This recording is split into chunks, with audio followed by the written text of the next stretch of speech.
Hello, ladies and gentlemen. This is Edward Joseph, and let's talk live. Jaguar Wright. I lied. All right, let's talk. Well, today, peoples, has been such an interesting day. I am here, I am live, and I am going to talk about some things, peoples. Peoples, Jaguar Wright. I lied. You guys come on in. You guys come on in. You guys come on in, for there's so much to talk about, peoples. You guys come on in. Peoples, I have literally sat back for quite some time and I have watched this circus unfold. I have watched this circus unfold with this P. Diddy case. I have watched how all of these people have literally made salacious comments about P. Diddy, who touched a woman's kitty and played with the woman's titty. I have sat back and I have watched all of these different entities come and vilify this man in such a way. But see, the thing is, people, what they fail to realize is this: the people who sit back and talk about Diddy, who touched a woman's kitty and played with the woman's titty, in my eyes, are guilty as well. Because in my eyes, if you're going to talk about someone and if you're going to talk about some things and whatnot, understand that of what you're saying has to be actual, factual, and true. I mean, it is just a given, peoples. See, the thing is, if you are going to bring up some salacious madness up against some people, well, then the various things that you say needs to be that something real and something true. Do you understand what I'm saying? See, you can't play with the people here up on the internet. You can't play with the people's lives, and the various things that you say will all the time will come back and haunt you. And that's why you have to be very careful about the things that you put out, because see, the things that you put out very well may come back upon you. And this is one of the things that the people fail to realize and understand. You know, you got to be very careful, peoples, because see, that of what you put out can all the time come back and backfire upon you. And so when you want to try to vilify and amplify something that someone else had did, but then understand your actions as well. Understand your actions. Understand that of what you are saying. Because if you are squeaky clean, well, then, hey, speak your piece. Say what you need to say. Say what you need to say. And then be on your way. Because, see, the thing is, if you are squeaky clean, well, then you ain't got nothing to worry about. But if you're not, well, then that brings up on a whole new problem, peoples. And so, as I've always told you, peoples, my channel has always been to call out these hilarious and nefarious people for the madness that they speak.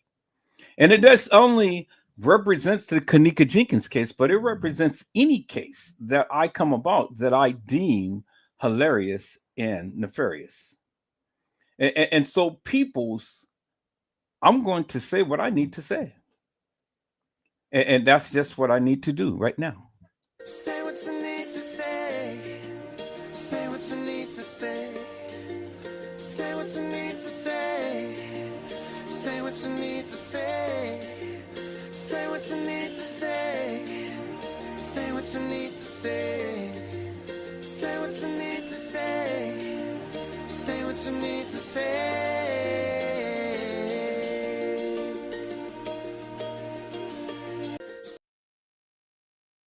And so, peoples, I'm saying what I need to say.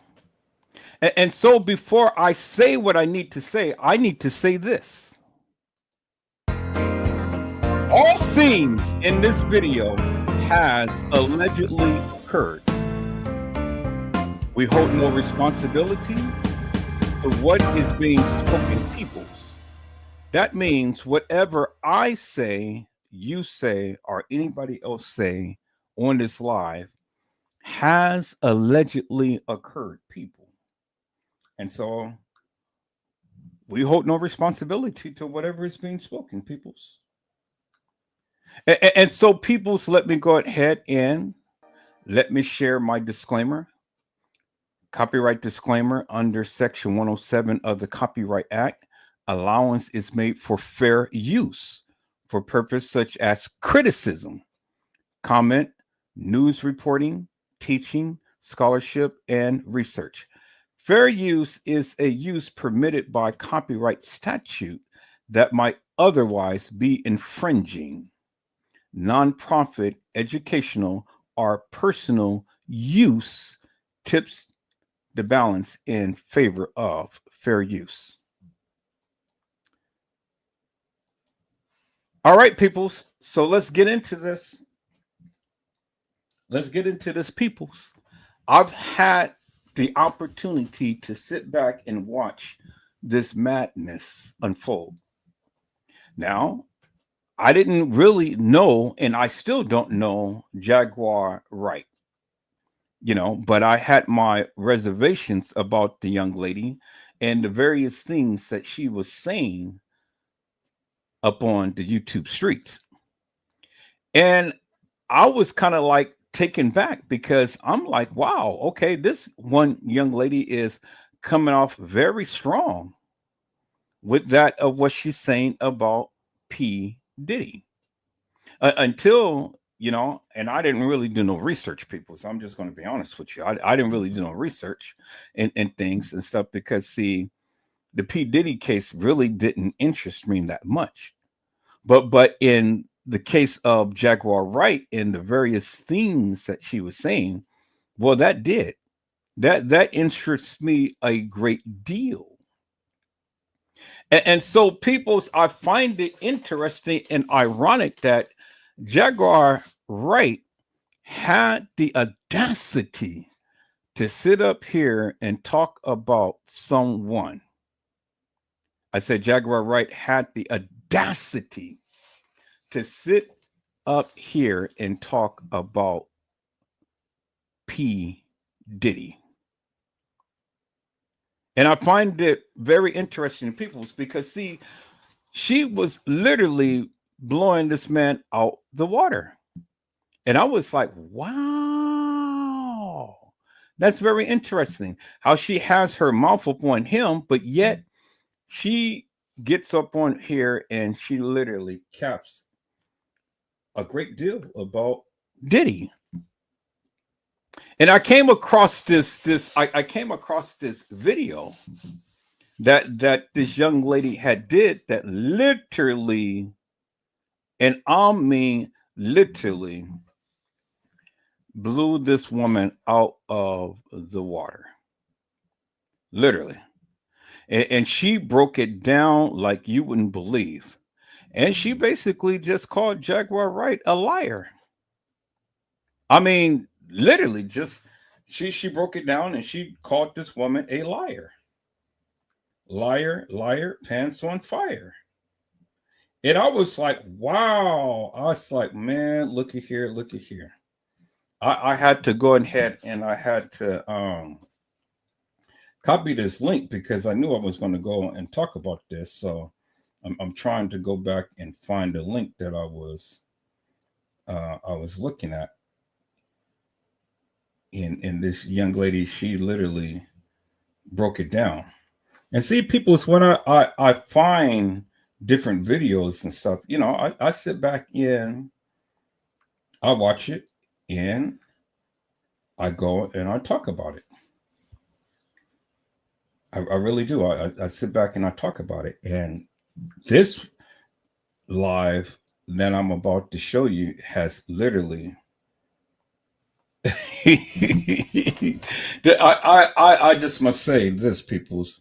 This woman has really just broke it down. Now I'm trying to find the video, people. So I'm trying to find the video because I want to play it back to you. I thought that I had it in my history. I believe I did. Um, Trying to go back in my history to find it because I was just watching it today. I was just watching it today. And so I had caught up a lot of other videos and things, but here, let me see. Let me do this. I'm going to go back here. Let me go back to my home page. And let me do this. Go back to my home page and I'm going to go back to my history. And let me see. I was just watching it. I was just watching it today. I was listening to it this morning as I was driving because you know I do volunteer work. So I do volunteer work and I was driving and I was listening to this lady and she was just literally just blowing it out the water with Miss Jaguar Wright. And she was basically saying the lies that she was telling. And I mean, she literally just broke it down. Let me see if I can find that video, people. So I'm still trying to search in my history and things. Okay, so here, let me do this. I'm going to go ahead and share my screen while I'm looking for this video. So I'll do that. So let me share my tab. This tab right here. Okay, yeah, let me share that. So I'm sharing my screen so you guys can see what I'm doing. So at least you guys can be entertained a little bit with seeing exactly what I'm doing and stuff. Yeah. So I'm gonna try to find this video, people, because this was really good. Now I had one that I had copied the link to and things. See, these are all the videos that I just caught up, but I was literally clearing out my tab. But I was watching this video earlier today, and this lady had literally just called Jag out, called her to the carpet, and just pretty much said, "This woman is lying, lying her ass off." Now I know this guy who I watched too. His name is Ticket, and Ticket was just a gentleman with Jaguar Wright. He was a tick. I mean, he was a gentleman with her because he really didn't want to go and you know talk about her in the manner to which he could have. Now, I mean, if it was me and she was laying me out like he proclaimed that she did and stuff, well, then it would have just been on. I didn't care who she was, whether she was a Diddy fan or whether she was in Diddy's entourage or whatever the case may be. I mean, you know, the thing is, Ticket says that he stands up on facts and truth and stuff. And that Jaguar Wright and the young lady who was supposed to had gotten shot by Diddy end up they ended up having the various things that she was saying. I think this is it right here. Having the various things that she was saying.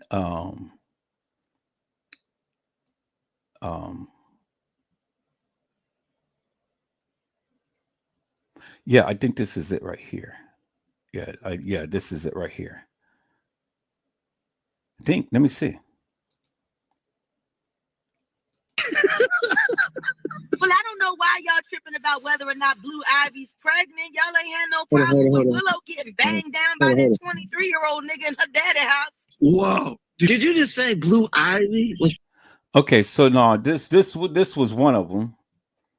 This was one of them. But this is not the actual one. But we're going to play this too. So this was one of them.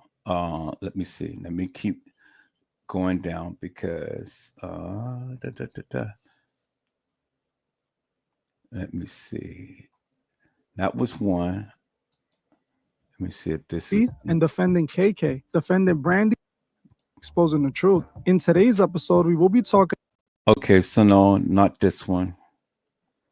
Although that's a good one too. But it was a young lady who literally was just tearing her up. Now, see, Ticket, didn't tear her up in a manner to which he could have because they pretty much misunderstood what he was saying. And then, from what he was saying, they had literally talked about him like a dog and laid him out. And see, I watched the live when Ticket had Jaguar Wright on his channel. And he was a gentleman and things. And, she was talking all of what she was talking about and things like that and stuff. But it's funny how when people disagree with you, now they want to go and they want to get all funky. And then they want to go ahead and start slandering your name. Well, why is that? Why is that? Why is it that when people disagree with you, they want to start slandering your name? I never understood that. I mean, keep it up on the merits of the case and things. Keep it up on the merits of what you proclaim. I think this is it right here. Let me see. If somebody is completely just lying. Nope. That's not it. That's not it. Damn. I gotta find that video, peoples. I gotta really find that video because that lady was just like tearing this woman up. I'm gonna find it. It's on my history. It's on this. But see, the thing is, the thing is this. And I've always had my reservations about Jaguar Wright. I've always had my reservations. I didn't say I believed her, and then I didn't say I didn't believe her. But see, peoples, I'm always one to take you at your word. What you say is what you say. And what you say can always be cross-referenced. And that's why I say be careful whatever you put down up on the internet, because people will go back and they will use that up against you. So if you're going to lie, be the best liar. But if you're going to tell the truth, be the best truth teller. But when you want to lie to try to get some fame and things, well, then, now you messed up. I said you messed up. And so in this case, the people was calling Jaguar Wright out for the madness that she has been speaking forever and a day, peoples. She lied. She lied. And if I can find that video, peoples, man, look at here. I had to give this woman who was talking about Jaguar Wright a gold medal because she broke this shit down. And she basically said this woman lied. Dang. I wish, man, look at here. I'm looking at all of my history and stuff, but I don't see it. Okay, so here, let me do this. I'm going to keep it up on this channel, but I'm going to go to my Facebook real quick.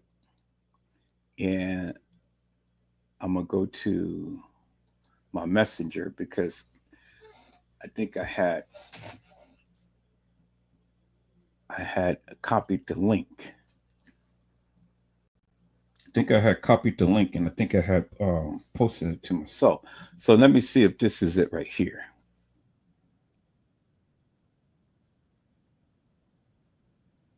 Yeah, this is it right here. Okay, peoples, let me go ahead and switch it to this tab right here.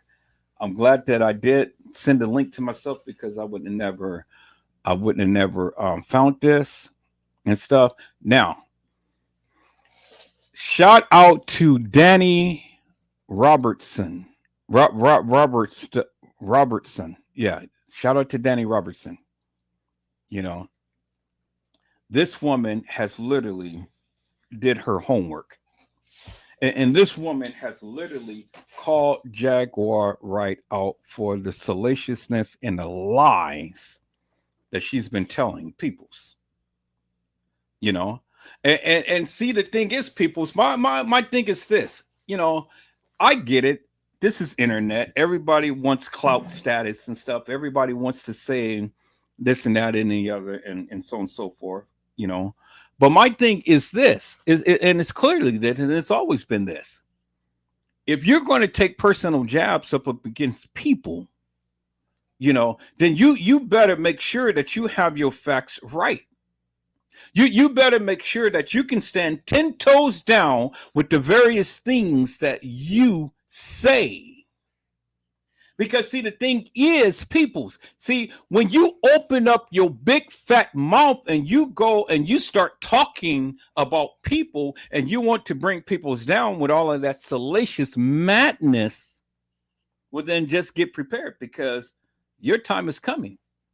The people are going to come and the people are going to fight back, and the people are going to reel off in your ass in a major way. And you're not going to like it. And that's all too, that happens all too often with a lot of people who wants to have some kahunas, who thinks that they are big bad ass, and they think that they can just say and do any type of thing, and there's not going to be no retribution behind it. Well, see, peoples, it's different to talking about people and talking about cases. Now, I know everybody lies about cases. Everybody's interpretation about cases is different and things, you know. And even when the people say, oh, well, you know, I'm a fact finder, I'm here, I tell the truth and all like that. Well, you don't really even know what the truth is. See, even the people who proclaim to be telling the truth can be telling lies, and you may think that is true. See, I get it. I get it. A lot of people sit here and they boast and proclaim, and they put all in their titles, in their banners and everything, betrayal and truth. We're the truth finders. All of these people are supposed to be upright citizens, and everybody that goes up online is telling the truth. These truth channels kills the hell out of me. And everybody wants to sit up here and say, well, we are fact finders and we are the truth builders, and I never lied. I am Abraham Lincoln. I never told a lie. Well, that's a lie. Because, see, the Bible is against you upon that. The Bible said that we all have sin. All have sin. And now when you say that you haven't lied, you sin. Because you're lying now. It behooves me, people. These people sit up here and everybody talks about loyalty and betrayal. And then the people sit up here and they go and they rant and rave about somebody else and somebody else's business when they got shit stuck in their closet, shit stuck in their toilet, and shit stuck in their ass. A lot of shit. And then the thing is, peoples, they talk a lot of shit. And it's just like the song. You talk too much and you never shut up. See, peoples, they talk a lot of shit. And see, when they talk a lot of shit, they can't even back up the stuff that they're talking about. Because, see, the thing is, it's easy to talk about somebody. And it's easy to get into somebody else's business. But then when the tides is turned and the people start to get in and talk about you and start jumping in your ass, now you ain't got shit to say. As Diddy say, you ain't got nothing to say. You ain't got nothing to say. So why you keep talking your shit? I said, why do you keep talking your shit? Well, this girl right here has been talking a lot of shit. And she got caught behind the shit that she's been talking about, peoples. And that's unfortunate. See, I never said that I liked Jaguar Wright, and I never said that I didn't like Jaguar Wright. But I am going to be one who's going to speak my piece about Jaguar Wright. Now, I'm not going to belittle the girl. I'm not going to call her all out of her name or anything like that. I'm just going to tell you what she said. She said that she was at the Diddler's party. That's what she said. It came out of her mouth. And she said that she had workers at the Diddler's camp and that she was managing the workers. And so, peoples, we already know what the Diddler has been into. And so basically what Jaguar Wright has been telling the people is that she was a pimp. She was a madame. She was a TM. Because see, the thing is, people's TM, I don't know if she's retired or not, but she was or still is a madame. And she's a madame. You know? Mad down. And so if you know anything about madams, peoples, madams are a female pimp. They're a female pimp. See, they are very, very manipulative people.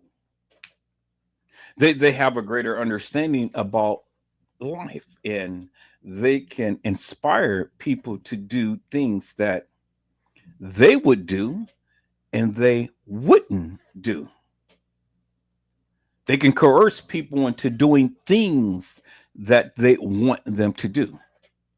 They have that gift of gab. They have that type of personality to where they can charm the socks off a baby's feet. But yet they engages in the same behaviors that they inspire other people to engage in. She said it herself. She said it herself. She said that she is a freak-a-leak, the dashiki, the freaky, the kinky, and licking on the stinky. Yes. Miss Jaguar Wright, people, said it herself. She said that you got to be one in order to know one. Oh, yeah, I heard what you said, ma'am. I watched all of the lives.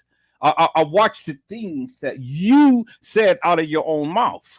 And see, the thing is, if you never wanted to be held accountable for what you said, well, then you shouldn't have said it in the first place. So, you know, Jaguar, I hear that you would love to sue the people who will talk about you. Well, here I am. My name is Edward Joseph. And you can sue the socks off me as much as you want. I don't care. Because see, the thing is, I've always said I'm only going to hold you and anybody else accountable for the various madness that you speak. And you've been speaking a lot of madness, man. You've been over here and you've been trying to say all of this salacious madness about P. Diddy. But see, not only did you say it about P. Diddy, but see, the thing is, Jaguar Wright, you did it yourself. You ain't no better than him because it came out from your own lips. I'm a hoe. I know I'm a hoe. I went down to the freaky show. I'm a hoe. I know I'm a hoe. How do you know? 'Cause I told you so. And see, you told us, Jaguar Wright, that you are a hoe. You are a madam, a mad damn. And that's sad. And see, now there was a young lady who had implicated you into a lawsuit. She called out your name amongst others. And see, you've been on every single platform talking all of this madness. And I was like, well, goddamn. I had to ask my moderator, who in the hell is Jaguar Wright?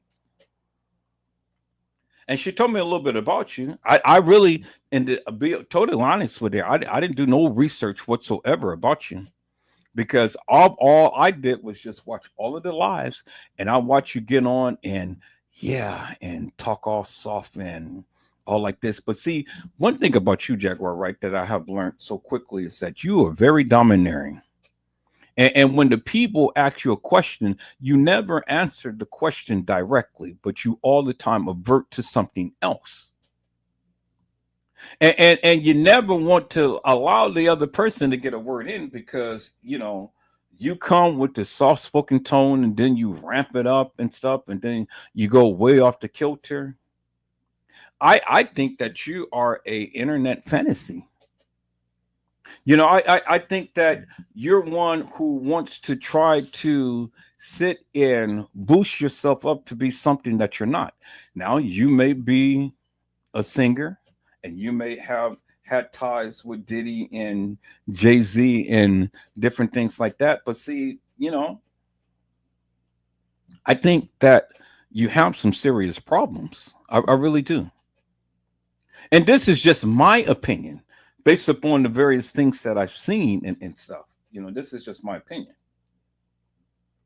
I think you're very opinionated. I think you're very big-headed.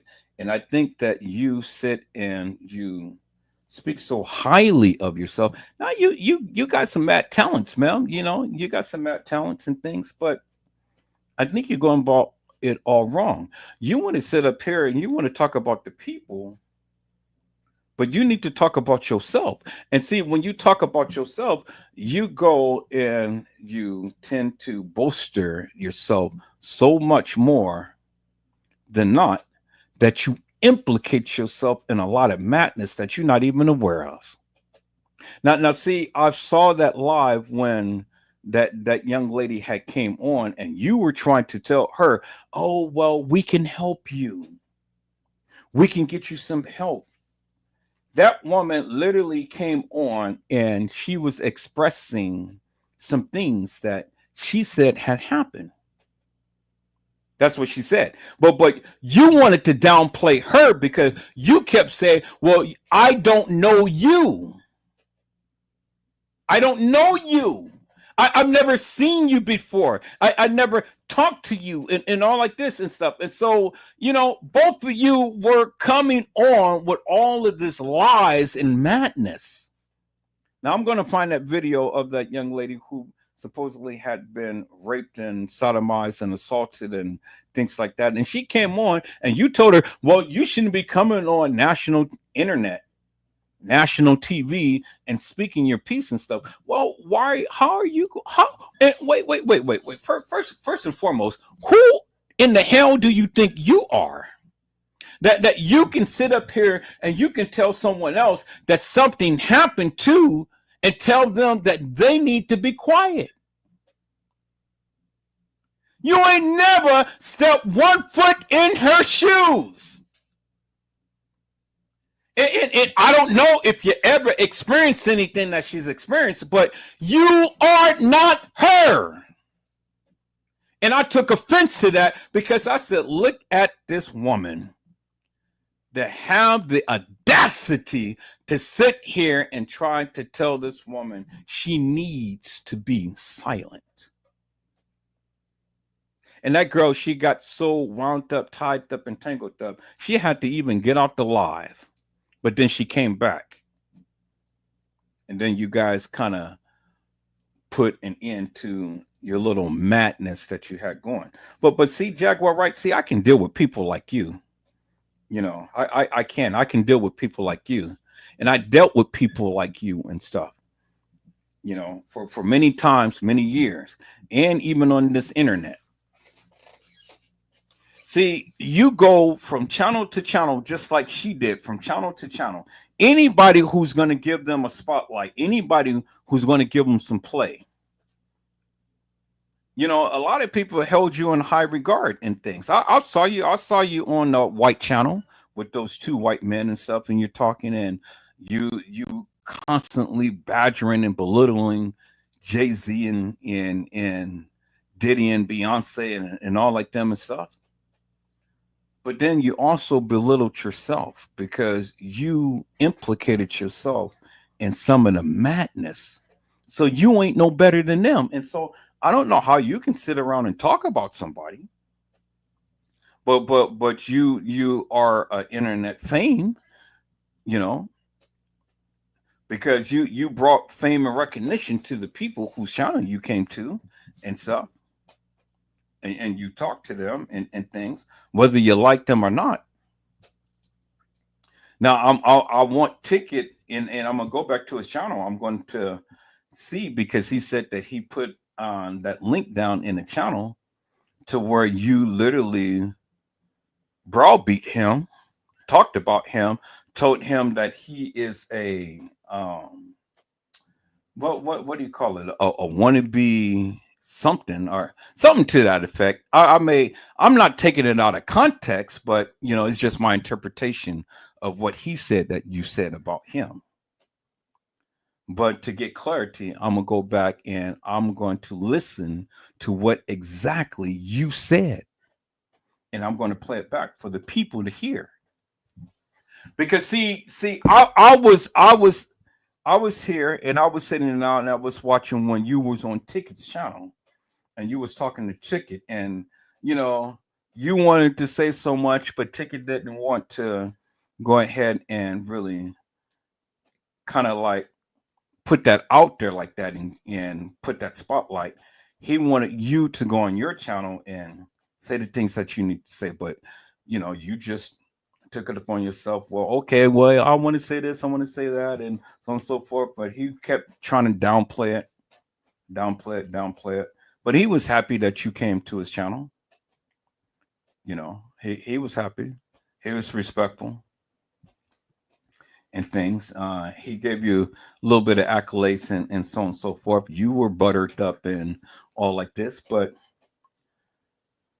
the one thing about you, Jaguar, right, is that you cannot take it when the people turn your own words up against you. You can't take it. You can dish it out, but you can't take it. And I think that pretty much you and the other girl who proclaimed that had been SA'd, I think you guys are psychopaths, because you are internet sleuths. You guys come on for the internet fame, and you guys come and you want to ramp up your supposed experience to anybody who would listen. And the more that they listen, the more that you continue to keep coming up with these fantasy stories. And I'm like, oh my God, man, I can do a segment upon you and the young lady. Not to downplay what you guys proclaimed that you went through. Now, if you've been essayed, you know, my heart goes out to you and stuff. But see, the thing is this: if you've been essayed, don't go and try to silence the other person who said that they've been essayed. However she wants to express it and things is however she wants to express it. You're not her. You never been her. You don't know her experience and things. And if she wants to come out there and make a monkey of herself, well, let her do it. But you're the biggest monkey because you have proclaimed to been through everything that the people who you talk about had been through. You all the time trying to put yourself in their shoes. And so you don't want them to be outdone. So you take it upon yourself to outdo them. by trying to make your situation a lot greater than theirs. But I mean, it's just craziness to me. It's madness. It is internet debauchery. You only are making yourself look stupid. And I'm going to take a playbook out of that movie called Revenge. I think you're rather stupid. You insult my guest. And so I don't know the rest of the words to that, but that was pretty much, and I can play a little clip of that. I'm going to find that. It's called Revenge. And I played that once before in my lives, but I'm going to find that while this is going. And I'm going to play that back because I think you're rather stupid, Jaguar, right? And I think that you have insulted many people's guests, and especially that young lady. That right there had literally pissed me the F off. And how you treated that girl. That really pissed me the F off. Now, like I say, I'm not here to badger you or anything. I'm just here to just bring awareness to the various things that you said. And you lied. You lied. And the young lady is going to catch you upon your lies, Mel. Because these are the things that you said. Now, peoples, let me go ahead and share my screen. I said, let me go ahead and share my screen because this is a live that Jaguar Wright had did on many channels. This young lady has called her out to the carpet for the hilarious and nefarious madness that she has been speaking. And I'm glad that she did because, she called her out. I said she called her out, peoples. And so kudos to this young lady who's live. I'm getting ready to stream in just a moment. Let me go back and let me find that live. All right, I need to go back and go to YouTube, but I just caught it up. See, I got so many tabs open. I don't know. Got to go back to that live. I just had it up, but let me go back to Facebook. Let me call that up, and then we're going to play. Oh, there it is right there. Okay, there it is right there. So let me share my screen. Okay. I had it. Oh, I know what I need to do. I need to get this off right here. Let me remove that. Let me go back and now let me share my screen this way. Okay. All right, peoples. Let's listen in and shout out to Danny Robertson and listen to the lies that Jaguar Wright had said, peoples. Let's go. You attended a couple of Diddy's parties. Yeah. Care to elaborate just a little bit if you can, or you think? But on one of the clips I seen, I think on Facebook, you were talking about you attended a couple of Diddy's parties. Yeah. Care to elaborate just a little bit if you can, or you want to go deep? Go deep. Shit. I mean, Now I'm gonna put my little 2 cents in.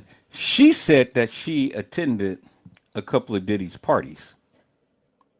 She attended a couple of Diddy's parties, and so just so see, the thing is, people, she's already put herself in the fray of the madness. She attended a couple of Diddy's parties, just like a lot of other people attended a couple of Diddy's parties and things. And so now, what did you know about the parties that you attended?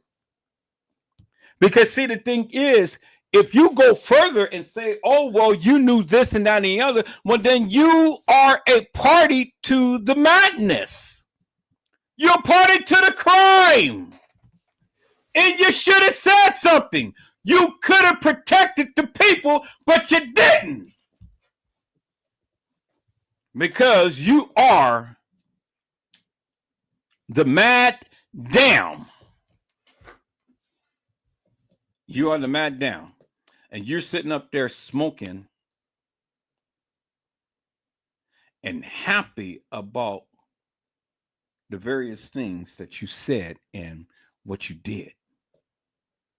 You attended Diddy's parties and you proclaimed to know so much about what the diddler has did at his parties, but yet you could have opened up your mouth and you could have saved some people, but you didn't.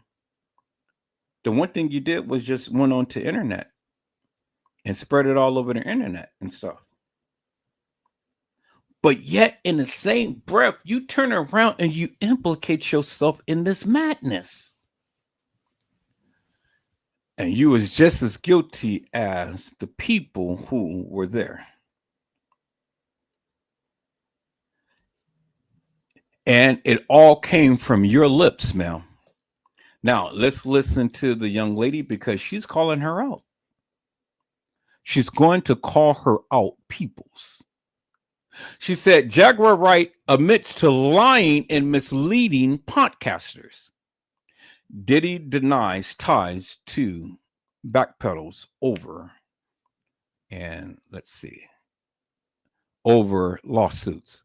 And so, peoples, this is Danny Robertson, and she's going to get in, light in up on Jaguar Wright, boy.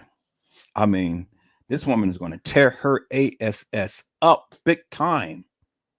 So let's listen to this, peoples. Let's go.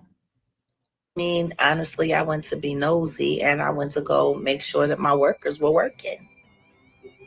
I kept people in those parties. Jaguar Wright is once again weaving a web of contradictions, incriminating statements, and sensational claims. In this interview, she makes bombshell statements about her past in the industry, hidden cameras, and direct ties to Diddy's parties. But as always, the question remains, is this truth, exaggeration, or yet another desperate attempt to remain relevant? Yeah, you know my opinion. She is an imposter. But let's break it down. But that's a great thing. But on one of the clips I seen, I think on Facebook, you were talking about you attended a couple of Diddy's parties. Yeah. Care to elaborate just a little bit if you can, or you want to go deep? Go deep. Shit. I mean, honestly, I went to be nosy and I went to go make sure that my workers were working. I kept people in those parties. Pause. That statement alone raises massive questions. If she had workers in those parties and she was checking in on them, what exactly was her role? The supervisor, recruiter, organizer? Jag, you said you had no business or no nothing ever with Diddy. Didn't you say that before? So what do you mean that you have workers? Sex workers, by the way, because that's what she has always been saying, that she sends sex workers to his parties. Let's not forget, she has openly admitted to being a dominatrix and a sex worker, or a PIMP. Now she's admitting to placing people inside these parties and monitoring them. Yet, when others summarize her statements, she suddenly backtracks and cries, "Misinterpretation! That's not what I said." If she was truly just watching over people, why the need for hidden cameras, right? I still got people that go to Diddy parties. People keep forgetting I was a dominatrix. People keep forgetting I'm a sex worker. People keep forgetting I had my own book. Then she dramatically showcases a watch, starting, that's not a watch, that's a camera. that's coming up next. This raises another major red flag. Why would a self-proclaimed dominatrix need hidden surveillance in these environments? If her claim is that she was simply checking on people, why is she collecting footage? The insinuation here is that she has compromising material, yet she conveniently never releases it. It's always in the storage somewhere all across the United States. It's hidden, it's here, it's there, it's everywhere.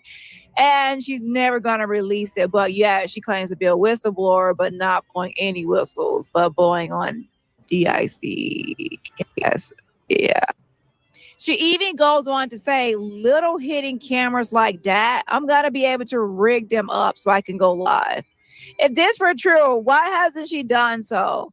If she truly had damning evidence, why tease it rather than expose it? It seems more like a scare tactic than an actual revelation. I just wasn't trying to Heidi Fleiss it.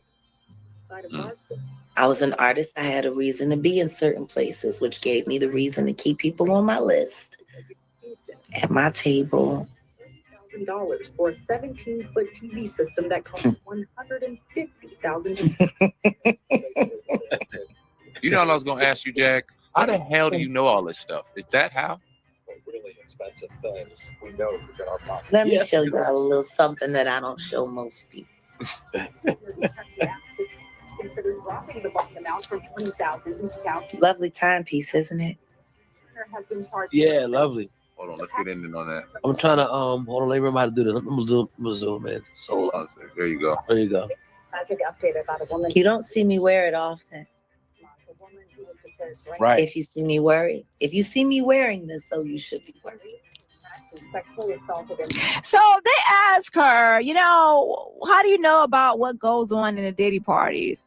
Number one, she says she actually pops up there herself to check on her workers. So that means she's actually inside and in the building and in the parties. And in another video, as I said in the last video, she actually would say she shows up there and she walks people out of the parties as if she has some sort of authority over his parties to walk people out, to be able to go in and also to exit and walk people out of the parties.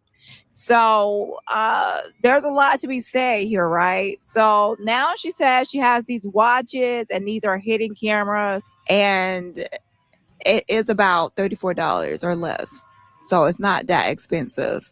And I highly doubt Jack has been using these for years. Okay. Obviously hers doesn't even look like it has been used. It's obviously that's something that she probably purchased as a prop for the actual video. If she has been recording people in these parties since 2005, that technology did not exist to be having a small enough camera to be in a watch in 2005, I don't believe. Well, what matters is this. Jack is just a pathological liar, and now she's acting like all these sex workers were at these parties with these watches recording what's happening. And also, don't forget, it's not just the sex workers at the parties, because she claims that she will pop up there at the Diddy parties to check on her workers. So that means that she had access to these parties and she will be in the rooms with these sex workers. How can you check on the sex workers if you're not in the same room, right?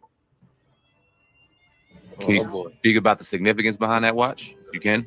Well, that's not a watch, that's a camera. Attempted murder. The charges could increase due to the victim's death. Yeah. Otherwise, defense attorney trying to intimidate witnesses. The question is, how many of those cameras do I have? Prosecutor Nicole And how many different variations do I have them? You want to know what's awesome about technology? Little hidden cameras like that? I'm going to be able to rig them up so I can go live. Miriam Haley. Here she goes. She's going to rig it up so she can go live and steal no lives, no evidence, no receipts, no edges, no life, no nothing but diapers and dingleberries in the crack of her ass. That's about it. And that's all, folks. Like, yeah, Jack has never posted one receipt. And if she posts anything, it does not make sense or it's irrelevant and it's a stupid ass receipt. No real receipts that actually matter. During a news conference, Langford's attorney accused Haley of lying. But fuck, I'm a whole spy. The spy who shagged me. Okay, Austin Powers. Jag, have a seat. Sexual assault. April Lamppost says 30 years ago. I hear something playing talking about Diddy now in the background. You see Yeah, that? it's just Diddy everywhere, my bad. We Diddy fine. We Diddy. You can't get away. No Diddy, no Diddy, no Diddy. That's funny as hell. When you seen that video drop of him beating up Cassie, what was your first thought? Like, what'd you think? Like, I was damn, triggered. there you go. I was triggered instantly. Yeah, I bet. Yeah. Because I remember when that happened to me.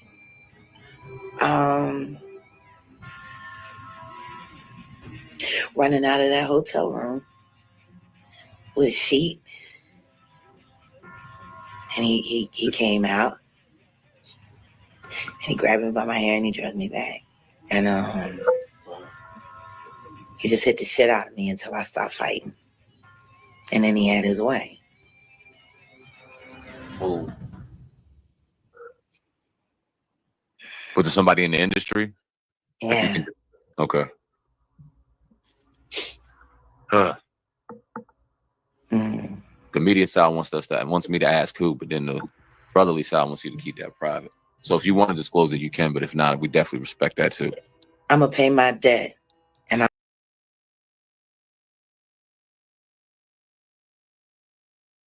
All right, so peoples, you know I had to come in and talk about this for a moment. Now, I do understand that a lot of things happens in the industry, and a lot of people are essayed, and a lot of things happen because it happened to Justin Bieber, happened to Usher, happened to a whole host of people. And I just think that Hollywood ain't nothing but a bunch of gays and lesbians and things, and you know. And the reason why I've only mentioned Justin Bieber and Usher and stuff because those are the only two that I pretty much know. Now, I'm just going to be frank. You know, I'm not one that covers Hollywood. I'm not one that knows all of these rappers and stuff like Lil Wayne and Tupac and Biggie Smalls and all of them. I'm not into that. So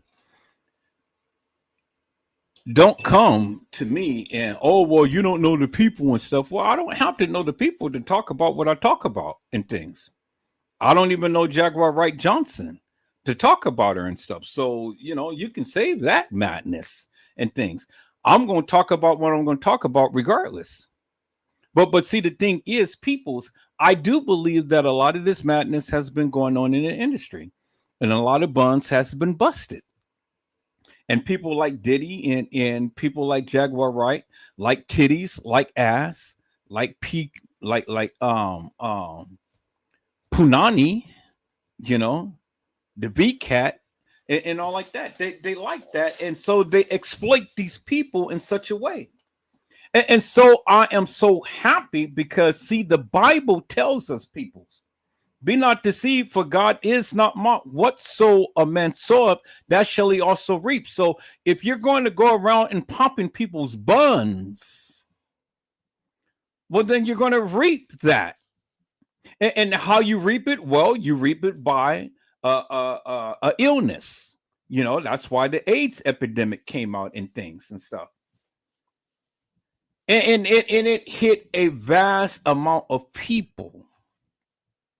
Now, I don't want you to guys think that I'm just here bashing up on the gays and lesbians and stuff because, you live your life the way that you live your life. That's all fine and good with me and things. But I'm just saying that the industry is nasty. And this is what's been going on for quite some time. And so now, peoples, all of this stuff is being exposed. And she's a part of the madness because she said that the people forget that I am a madam, a dominatrix. I am a sex worker. I had my peoples purposely in the Diddy parties. So you are a nasty bitch. You're nasty. And you said it yourself. And so people, now since whatever happened to Cassie is supposed to have happened to her, really? Really, peoples? Really? I mean, come on, people, son. Give me a effing break with this madness. She don't want the other people to be outdone. So the guy that's sitting interviewing her, the other guy, he's just sitting there like, man, this woman is lying her ass off. Lying. And trying to say that, oh, well, let me play the victim, but then let me play the perpetrator as well, because now I want the people to know that I can go both ways. So I like men and I like women as well. Well, that's just the way that she is. She is bi-actual peoples. So she likes Kitty and she's like Diddy. And then she tries to sit here and say, no Diddy. Really? Let's listen to this madness, peoples. I didn't say it. She did.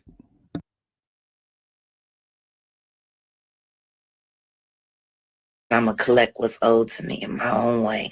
Y'all don't want nothing to do with that. Trust me. You don't want me to say that. Ooh. So you can make threats online to sue creators and other people, but you don't want to sue. You don't want to sue the big pockets and the big spenders like Jay-Z and Diddy. They have the most money. So why not sue those people if you have so much evidence and so much receipts on Diddy? Sue him. I mean, don't you have a lot of evidence on all these secret recordings all across the United States? Yeah. Not today. Respect. Yeah. So let's talk. I seen a video. What I will say is that Sean Carter is vicious and violent. And what he don't do with his own hands, he will pay others to do. And he films it all and he watches it. Like I said, there's another tape of me out there. I just don't know where it's going to pop up. So there's a video circulating out there. I seen it today, actually. What you speaking I'm on of, a Diddy tape. Say it again. I'm on a Diddy tape. She's on a Diddy tape.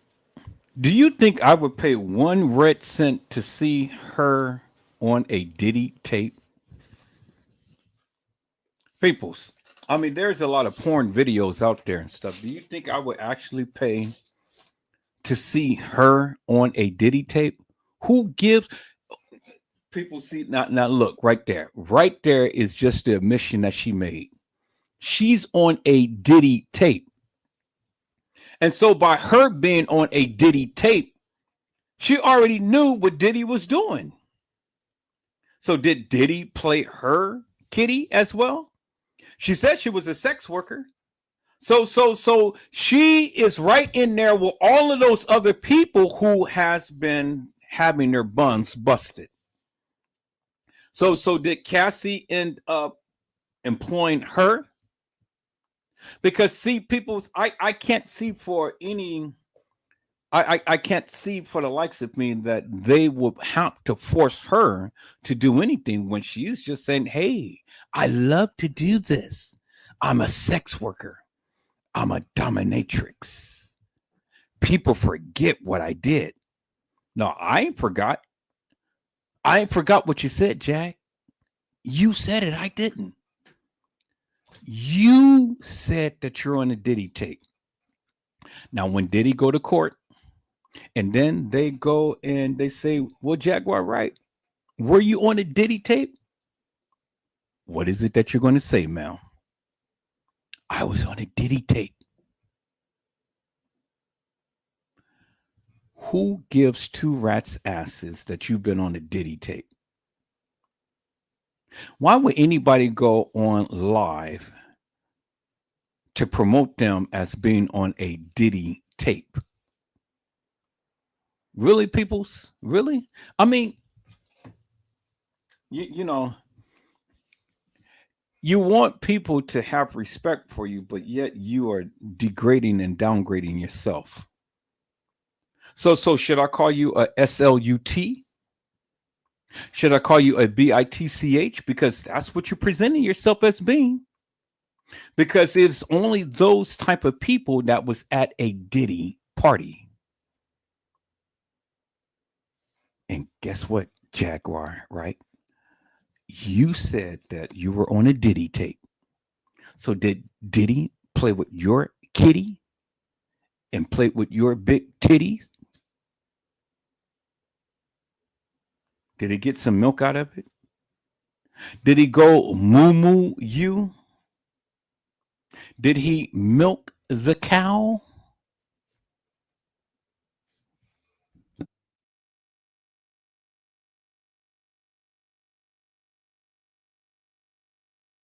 Which one? That person I was just speaking of. I was there with him. Mm. And there you have it. In the most shocking moment, Jaguar says, I'm on a Diddy tape. Wait. What? First, she claims to have workers in these parties. Then she mentions hidden cameras. And now she casually drops the bombshell that she herself is on a tape.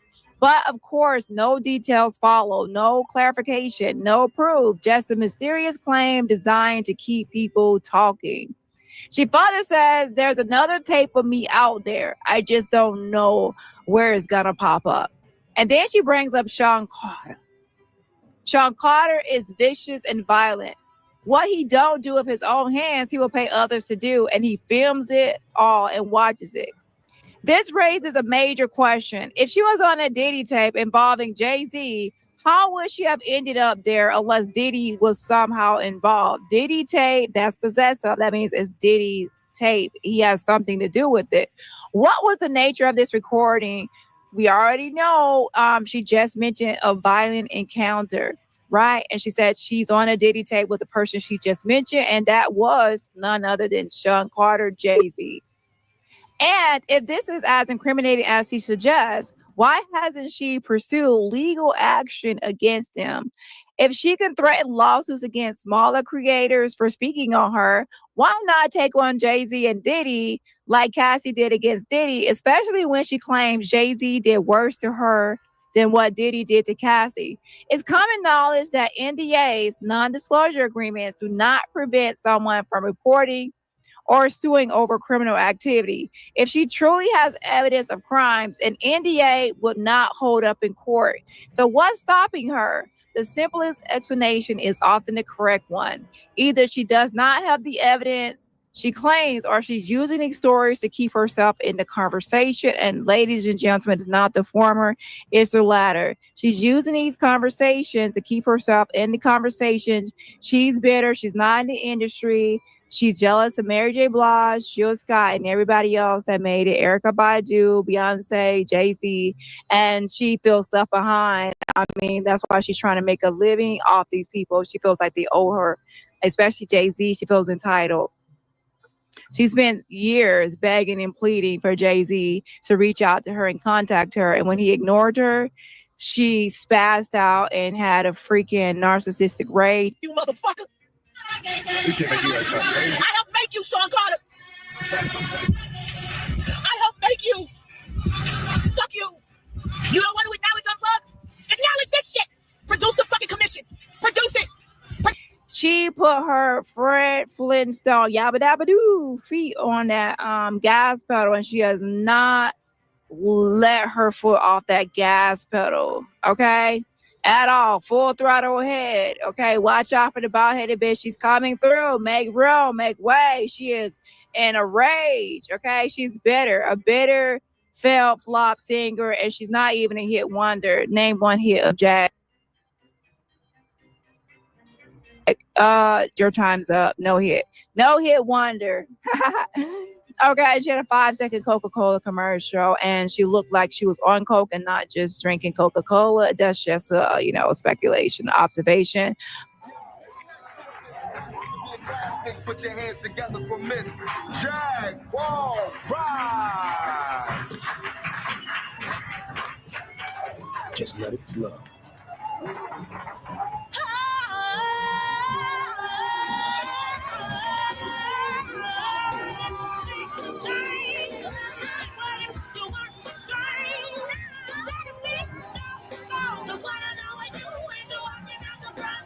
speaking, bro. Yeah.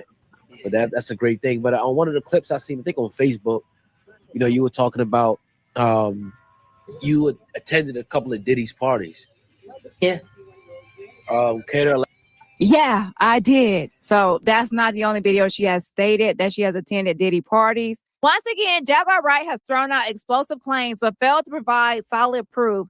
She admits to having workers at these parties, monitoring them and using hidden cameras, yet she dodges the deeper implications of her own words. She wants to be seen as a victim, a whistleblower, and an insider all at once, but the contradictions keep piling up. If she has evidence, where is it? If she has been wronged, why not pursue justice? Instead, she plays a game of vagueness, being vague, always keeping just enough mystery to maintain interest, but never enough clarity to validate her claims. Not one receipt. And the biggest question remains, why threaten to sue YouTubers for talking about her, but not the powerful men she accuses of serious crimes, Diddy and Jay-Z, while she pretends to be this victim advocate or activist?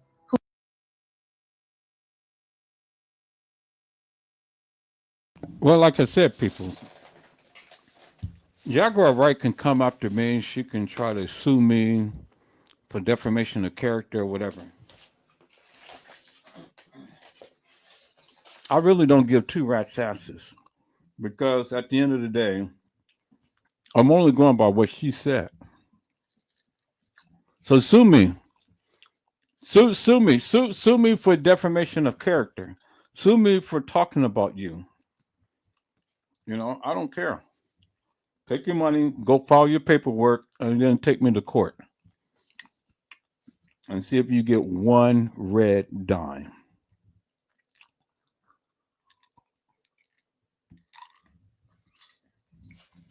These people cracks me up when they sit around here and talk about everybody. Then when you talk about them, now they want to threaten you with a lawsuit. Well, as much as I talked about TM, I haven't gotten sued yet. Mm-hmm.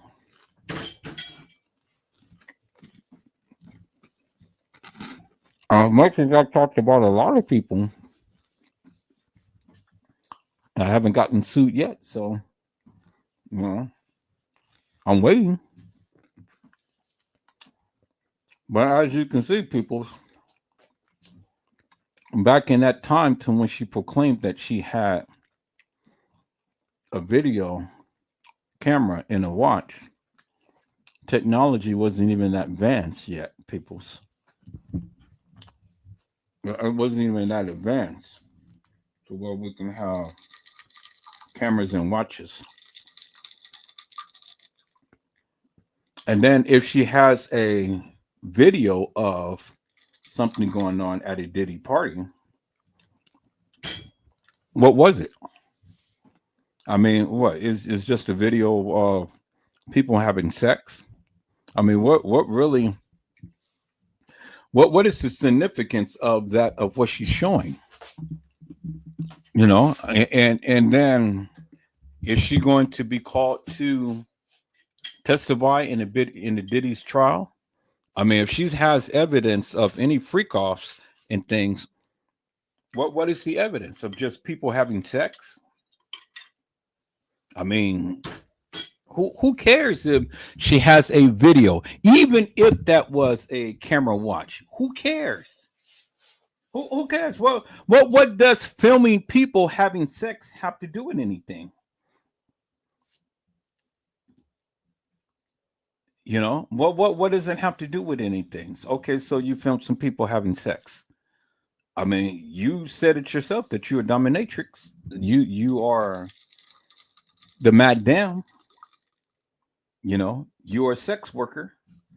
So, I mean, you would think that it would only be becoming for you to have videos of people having sex.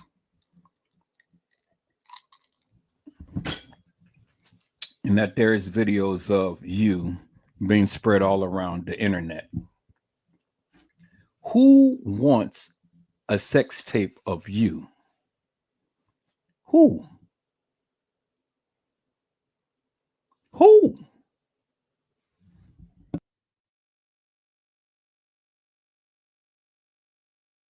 Who's fearless, pretending to be a victim advocate and activist on the front line, but at the moment she feels like a lawsuit is on the horizon or she's going to face some consequences, she backpedals and she acts afraid and she like, oh, I'm in danger.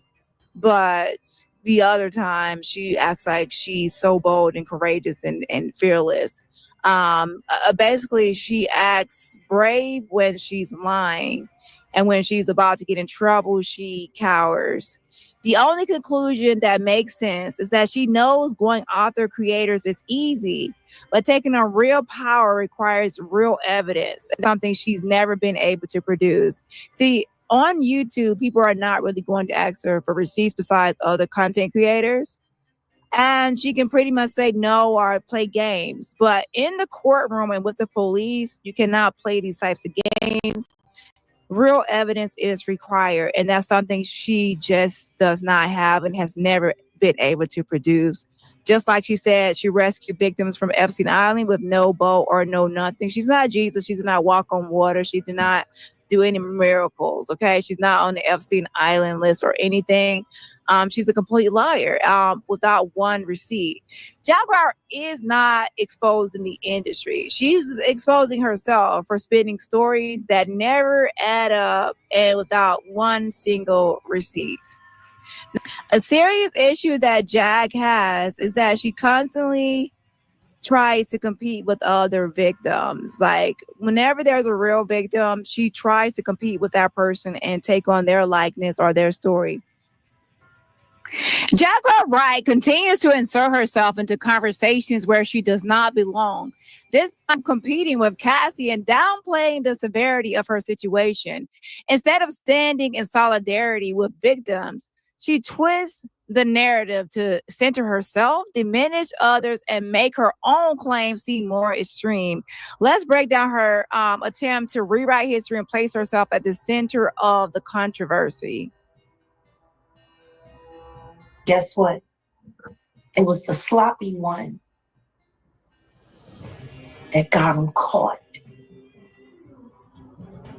Because it was the sophisticated one that taught him how to hunt. You remember that? Yep. What if I told you I was actually Judd?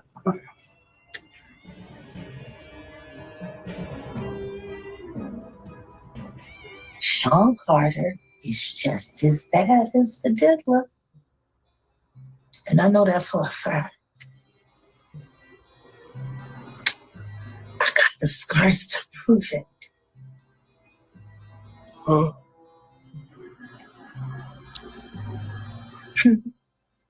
So there's been so many people on the internet trying to figure out where you are. They're watching you. They're doing all types of stuff trying to figure you out. You want to know what Where you are. They're watching you. They're doing all types of stuff trying to figure you out. You want to know what a box cutter feels like going into your skin and ripping you? I can tell you how it feels.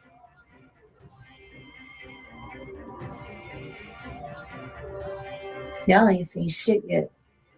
That Cassie shit, that's nothing. Right there, she says, y'all ain't seen yet. That Cassie, that's nothing. Right here, she dismisses what Cassie went through as insignificant compared to her own experience, instead of acknowledging Cassie's lawsuit as a landmark moment of accountability.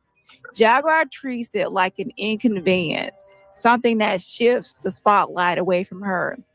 The language she uses minimizes the abuse Cassie endured, as if it's a competition of who suffered more. A true advocate for survivors would not downplay another victim's trauma just to prop up their own.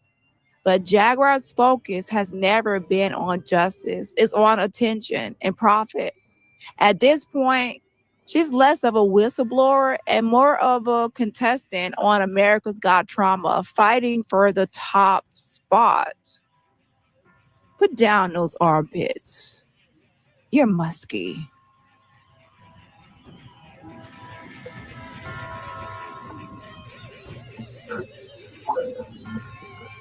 So are you trying to say like Jay-Z put hands on you? I'm saying Sean Carter remembers everything he did to me and he's got it on tape.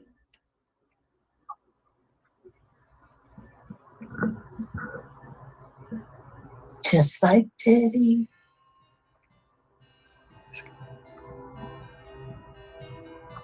When Jag says, Sean Carter done it to me, slice me with a box cutter.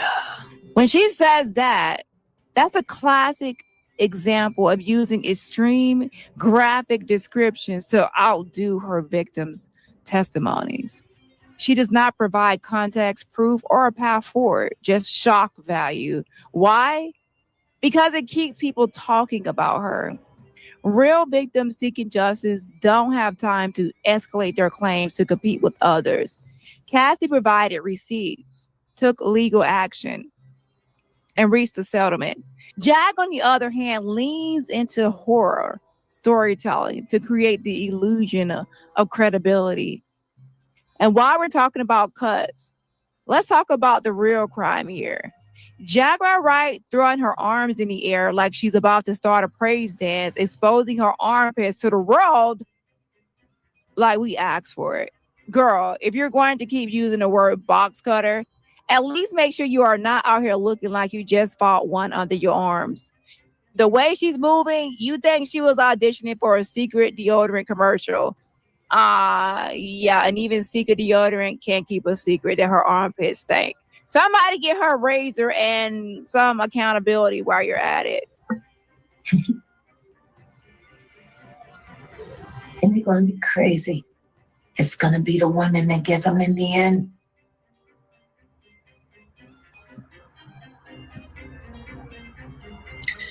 So you say that that Jay. Fuck Jay-Z. And I think it's time for him to start speaking up about his very good friend. Just 9 months ago, you were singing his praises. All that he's done for the culture. And how you gotta be crazy like Diddy. Jag, you constantly talk about how you were in a coke closet with Jay-Z and how, you know, Beyonce was upstairs, you know, that romantic fantasy you have that never happened. Yeah. So anyways, let's go ahead and move into the next clip. And please stop trying to compete with Cassie unless you're actually going to do exactly what Cassie did and, you know, file a lawsuit and outline with details. So, yeah, to wrap that up, instead of showing solidarity with Cassie or supporting the growing movement against industry abuse, Jaguar Wright turns it into a competition. She dismisses Cassie's trauma, makes herself the main character, and shifts the focus from legal consequences to empty threats. Cassie took real action and got results. Jaguar Wright keeps talking in circles, hoping someone will buy into her ever-changing stories. If she really has the power she claims, it's time to prove it, Toots. Because at this point, all she's doing is exposing herself as a bitter, envious, and desperate for relevance ass trick. And not trick, but she calls herself a pimp. Tatiana. And next time she decides to throw her arms in the air and wave it around like she just don't care and that she forgot the nair, let's all pray she raises some receipts in the air along with them. Get some receipts, hunty. Because that's the only thing missing from this never-ending circus is some receipts. The receipts ain't receipting, but the hairline is receding. Okay. Another thing I wanted to talk about is the Epstein Island redacted list. Guess what? Jack actually lied and said that she rescued victims from Epstein Island. She did. And she said, yeah, I'm on the redacted Epstein Island list. And I was like, well, do you know that the names are not redacted, just the phone numbers and email addresses. Yeah. So if your name is on there, we will be able to know. So again, for all the liars out there, if you're going to lie, do your research first. Okay. A lot of you liars get caught up. You don't do your research first. I'm glad you don't, because I'm able to catch you. Okay. A lot quicker. With that being said, the names on the Epstein Island list are not redacted, just the email and phone numbers. And guess what? Jack is not on the list. You're not on the list. And even when you got an award from Mar-a-Lago from Michael Flynn, your name wasn't on the award. But Mike Tyson, his name was on the award. I'm just saying, your name isn't on this list and your name isn't on the award. It seems like you're a nameless person. I'm just saying. So with that being said, I mean, you at least have no hits. You have songs with no hits and 1 5-second Coca-Cola commercial. So I guess you're famous. This is also an example of how she always inserts herself and interjects herself into all, trending topics. No matter what the topic is or who the victim is or who's trending, she will attach themselves to the topic, including as recently as Angie Stone. Okay? So when everyone was talking about Epstein Island as a popular topic, of course, she has to say that she rescued victims from Epstein Island. And of course, there are no receipts. You see movies like Hostel. Do places like that really exist? Absolutely. Absolutely. Do the things that go on in places like that exist? Absolutely. Shit. It's funny because there are 3 women I know right now in my life. They've been in my life for 6 years. I've been caring for them for 3 years. I got them off of Epstein Island. I cannot say where they are in the world. What I can say is, when they got into the boat, they were roughed. And of course, Jack claims to, have actual receipts in a boat, but she has never produced any receipts or a boat.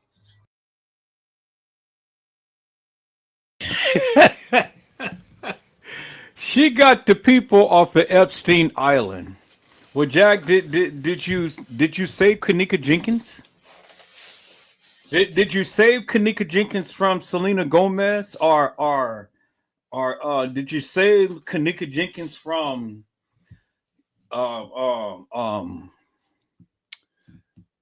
what is the person's name in the Kanika Jenkins case that everybody thought had something to do with the analyzation of Kanika Jenkins?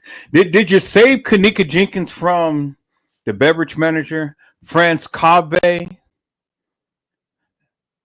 or the security, or the maintenance guy, or the beverage manager, or even TM herself? Did you save Kanika Jenkins? But yet you saved the people off of Fantasy Island. The plane. So was you over there with Mr. Rourke? And the plane. Fantasy Island, peoples. She saved people off the island in a boat. I mean, peoples. Now you know me. I had some cracker jacks that was on my channel. Literally. I had a person on my channel who literally said that they died but came alive. And they had an obituary and everything. The sister came and said, "Oh, well, my sister died." But come to find out, the sister is alive. I was just asking somebody the other day. I said, "Wait a minute. I thought this person died, but yet the person is alive." How could that be? I have some crazy Cracker Jacks on my channel. And what's really was really mind-boggling is I had a crazy woman sit here and say that Kanika Jenkins was at the Marriott Hotel, and that the lawsuit that was filed for the Crown Plaza, that was filed and all, but yet Kanika never made it to the Crown Plaza. She was at the Marriott, but she was at a party on the west side of Chicago, and then they took her to the Marriott, and then they unalived her at the Marriott. And so if they unalived her at the Marriott, well then why did they say that she was ever at the Crown Plaza? Why did TM sue the Crown Plaza? Why did the coroner come out and say that this is Kanika Jenkins and we're taking her body from the Crown Plaza and taking it down to the Cook County Medical Examiner's office? So everybody is telling the truth, but yet this content creator is lying up her ass. And then literally had a series of where's the party? Well, see, people, it is people like that I call out. And it's people like this that I call out.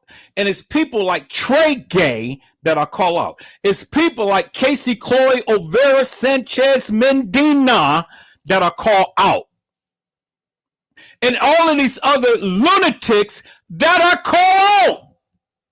Peoples, if Kanika was never at the Crown Plaza, well then why, peoples, why did they say she was? And why, people, did they ever have the coroner, the police, the medical examiner come and all of these other people, these gang members and the friends and the family and everybody? Why was everybody at the Crown Plaza if Kanika was never there? And all because of one content creator says that she was at the Marriott. And she, just like Jaguar Wright, don't have no receipts whatsoever. You can't put someone in where they never been. And this woman said that she had literally had helped some people escape Epstein's Island. Really? So if you help the people escape Epstein Island, well then let's look at the logistics of that, people. You had to have a boat first and foremost. You had to know where Epstein Island was. And then you had to have people on Epstein Island in order to get the people off the island. And so Epstein Island, from what we know, it was a fortress. There was cameras all everywhere, just like Diddy. There was rooms, there was tunnels, there was underground, there was people who was chained, just like Diddy. So just like Diddy, people wasn't free to go and free to leave.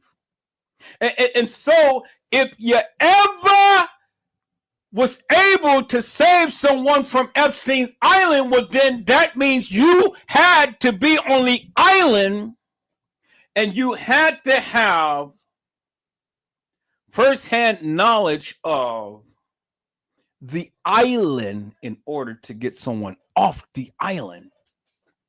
Did you have that type of money to go ahead and rent a boat to save some people on Epstein Island? How did you communicate with the people when the people on Epstein Island didn't even have a cell phone? How did you do it, Jack?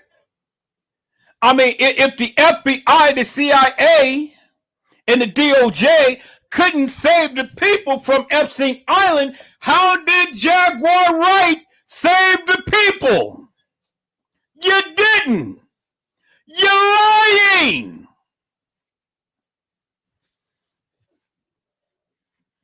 People understand the logistics of trying to save someone on an island,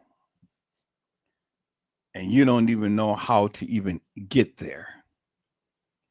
You don't even have the coordinates to get there.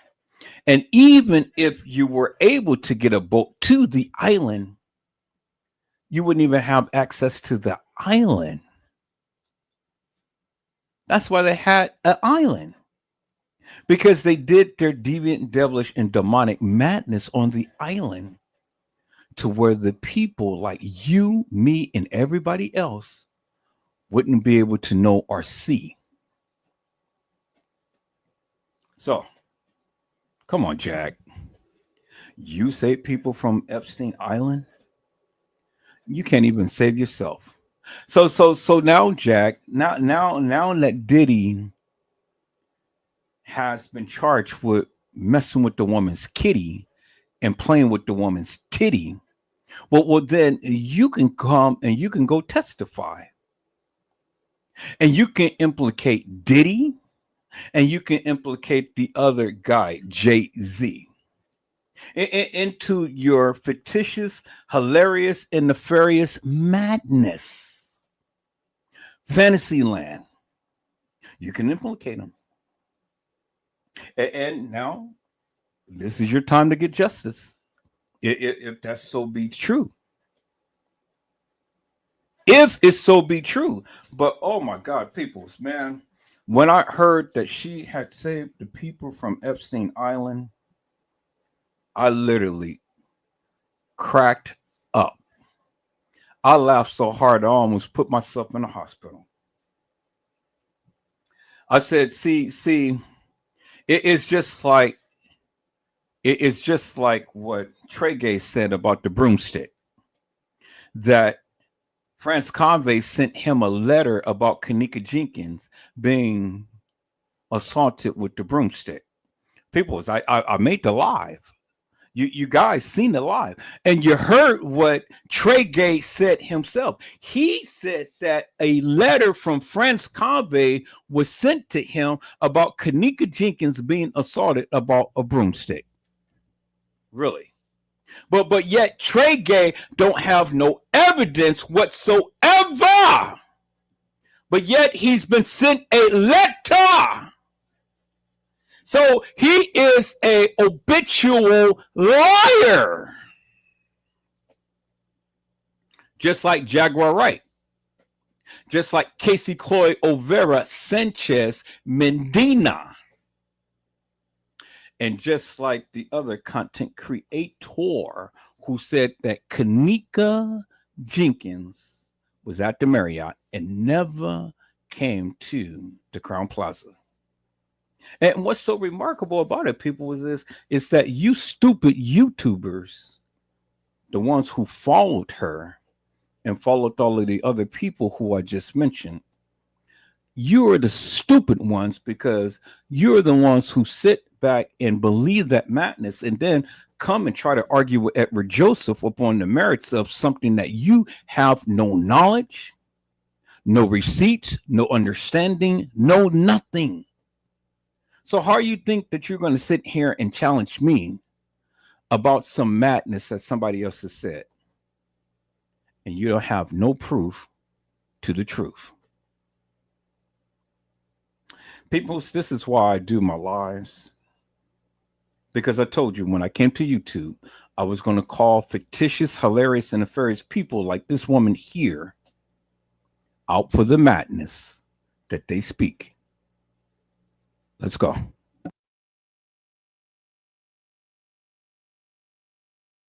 How she got there, and of course her name is not on the Epstein Island little black book. She thought she could lie and pretend like her name was there because she heard it was redacted, and she didn't know that redacted meant the emails and phone numbers are not the names.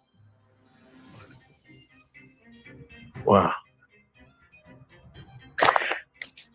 Want to know how they ended up on Epstein Island? Please. They auditioned to be models for music videos. Oh, casting couch. When they got to Miami,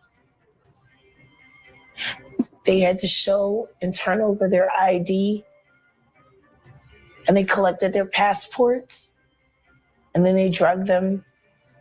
And then the next thing you know, they were in a storage container getting fucked by a bunch of weird strangers on camera who were bidding for all of the terrible things that were happening to them live online. I'm not going to get too much into Epstein Island. I pretty much wanted to show you how Jag inserts herself into stories. That could be a totally different topic for a totally different day. So the people were put into containers, which I do believe people are put into containers, because that has been shown time and time and time again, over and over and over again. And it was just a recent case that I'm going to talk about, that these people were put into a container, and the officer had ended up was behind these people who was transporting these kids in the container. And it happened to be a preacher who was married to all of the kids, a preacher who was married to all of the kids. He was a polygamist, but marrying kids. Really, peoples? Now, a lot of the stuff that she's saying right here is true to a certain degree, but I don't believe it has anything to do with Epstein and the people coming and presenting their ID and having passports and coming out there and stuff, you know. No. If you read the official report, peoples, it wasn't along those lines like that. It was along the lines of the kids who were in Florida were hired by Gilstein or whatever, the one who had been with Epstein, the lady. She's been hired. They've been hired by her to come and become a masseuse for Epstein. And this one girl, she gave her testimony, and she said that she was broke, and that she recruited a lot of her friends to come down, and they would give the man a massage for about an hour or so, and they had to strip butt naked. And from there, you know, they end up getting assaulted, but they end up coming back because they needed the money. And that was a quick way of getting money. And so, you know, she didn't like it at first, but then it was something that she had to do because that was a quick way of getting money. And that was one of the ways that she was enticed into prostitution.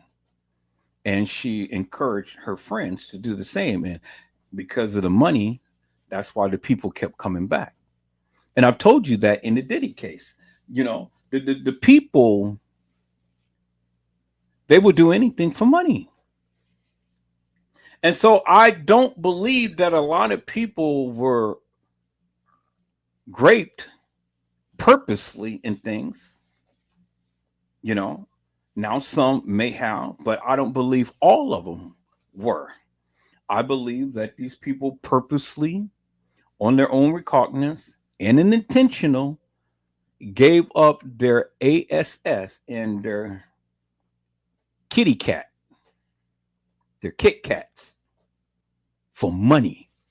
And it was because of that money they kept coming back and kept coming back and kept coming back. Because see, people, you know, for the likes of me, I can't get with the notion that people got graped and then never said anything. Now, I do believe some people did, and yeah, they threatened them. and stuff, but everybody, peoples, no, come on, that's too that is too far fetched, peoples. That's too far fetched. Now, some people, yes, I can agree with some people, but all of the people, and then nobody said nothing after all of these years. You could have saved other people's lives, but you didn't. All because you chose not to. Why? Because you were scared and all? Really? Come on, people. Now, see, it's just some things that is just a given. Now, I don't put it in, and see, this is where I'm going to have a debate with a lot of people, because now you're saying, Edward Joseph, oh, you're downplaying a lot of people who's been raped and stuff like that. No, I'm not, peoples. I'm not saying that. You're taking what I'm saying out of context. See, that's the problem. You don't listen. You don't listen. So you want to take bits and pieces of what I say, and then you want to run with it. And then you want to argue the point. Well, it ain't no point to argue. Because if you ever took the time out to listen, then you understand what I'm saying. I didn't say all. I said some. I said some. Some people did it purposely because they needed the money. And the money was good. And as long as the money kept flowing, they kept availing themselves to be SA'd. They became a sex worker. Just like Jaguar Wright. She said that she was a sex worker. She said that she was a dominatrix. She said that she was a madame. She said it. I didn't. And so the money was good. And remember what she said. She said that she had people at the Diddy party that she was checking up on. So that means that she was a female pimp. Because the money was good. And as long as they can get your stanky stank, because it stank, well, you heard what Allie Carter said, that, she had to perform on stage and she defecated. She had a bowel movement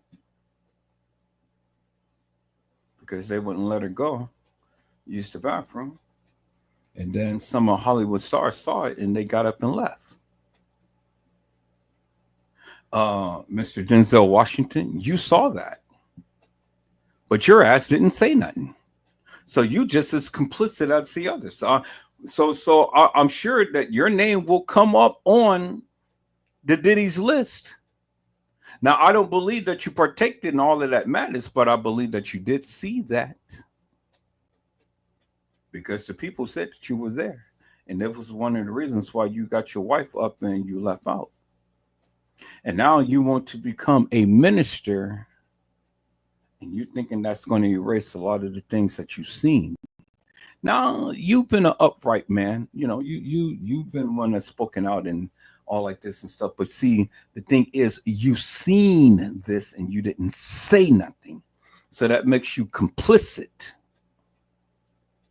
That makes you complicit. That makes you complicit to the madness that was going on. Because how could you see something and not say nothing?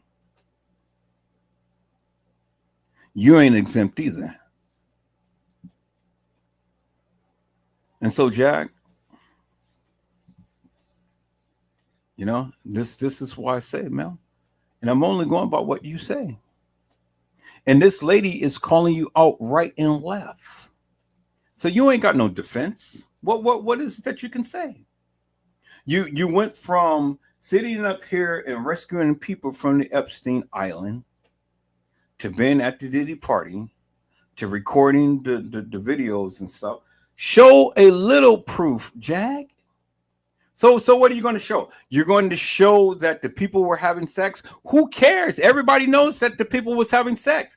That is widespread. They told you Cassie had ordered the sex workers to come. So what is it that you got, Jag? The videos.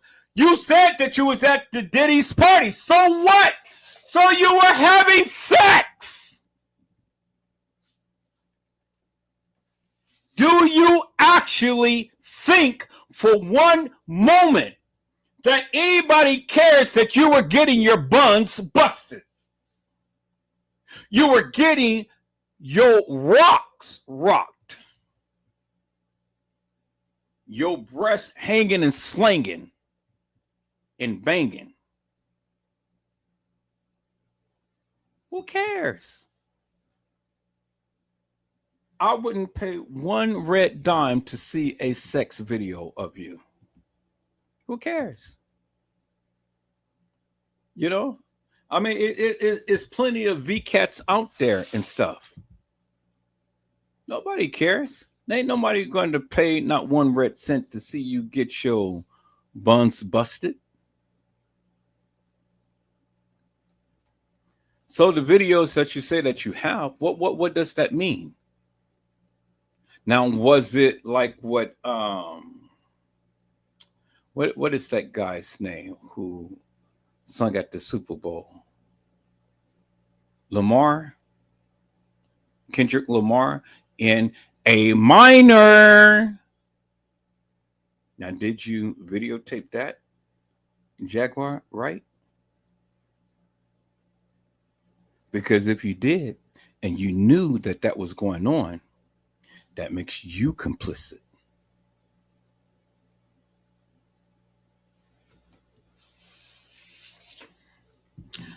What did you know? And when did you know it, Jaguar Wright? What did you know, ma'am? Because you got all of this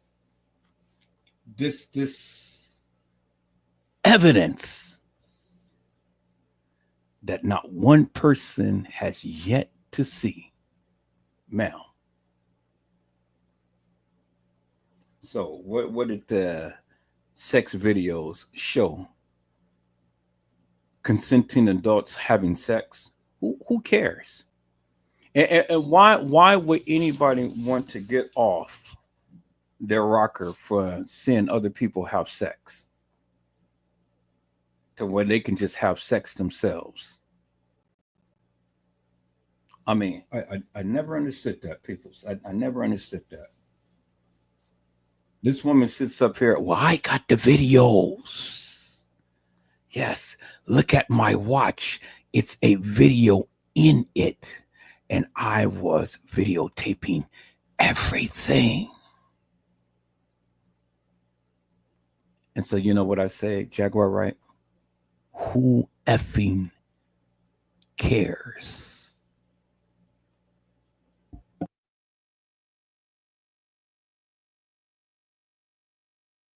A different day, okay? Jaguar Wright has once again unleashed a monologue of contradictions, self-incriminations, and exaggerated claims, from openly admitting to crimes to blaming fans for enabling predators while avoiding any real accountability. She continues to twist narratives for attention. Let's break down her latest statements and expose the hypocrisy behind her words.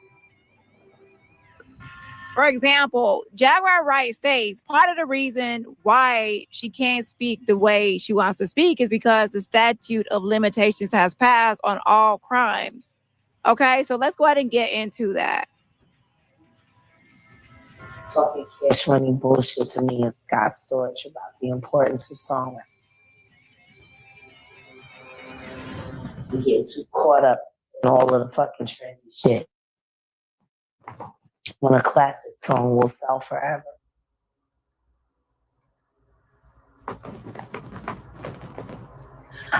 I've had a lot of great experience, a lot of bad experiences. The funny thing about it is, I look back now, part of the reason why people have such a hard time believing is because I wasn't. Like, I always hear them say, she wasn't in no pictures there. I know I didn't want to be seen on camera with any of these motherfuckers with the kind of shit I was into. It's goddamn criminal. You know, part of the reason why I can speak the way I can speak is because the statute of limitation is passed on all my crimes. I never said I didn't commit any crimes. I said I was smart enough to wait for me to not be held accountable for them. So she is openly admitting to criminal activity, but believes she's smart because she timed it to avoid consequences. This is not whistleblowing. It's bragging about escaping justice. The real question is, what crime is she referring to? And if she was part of the problem, why should anyone believe she's suddenly here to expose it? He also tries to justify this by asking, how do you call someone stupid for making sure they don't serve time for their crimes? Easy. You call them what they are, a manipulator and deceitful.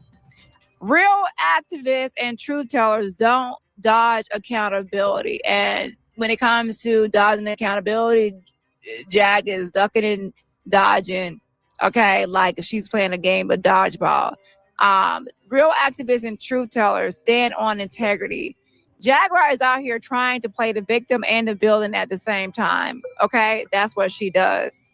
When things are going her way, she plays the villain. When it's not going her way, she plays the victim. And not just any victim, but the professional victim. And you could say I'm a punk for that. I don't know.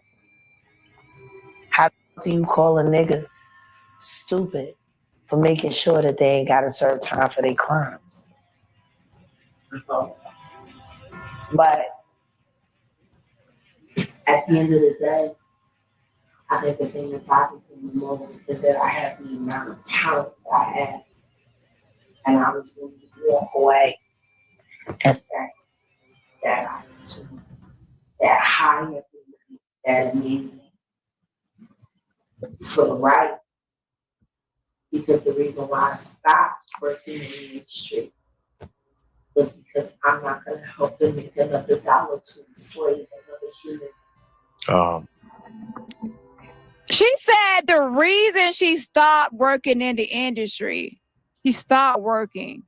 She says, I stopped working in the industry because I wasn't going to help them. So she said she was helping or assisting. I stopped working in the industry because I was not going to help them make another dollar to enslave another human being. That's what she said. That's why she stopped working in the industry. But hold on. How does she know all these details about human trafficking, stolen passports, and prostitution rings unless she was directly involved or complicit? Either she was a part of it and stayed quiet, or she's making up stories to sound important. If she was truly against it, why didn't she expose it then? And why isn't she releasing receipts now instead of stashing it across the United States in storage units? Instead, she positions herself as a righteous figure who walked away. The reality, the industry walked away from her, and now she's rewriting history to make it seem like it was her decision. Her attitude and other people are just better, to be honest. And she's bitter about not making it. Not everybody makes it in the industry. Some people have a one-hit wonder, and some people have a no-hit wonder, and you wonder what happened to the person. Okay.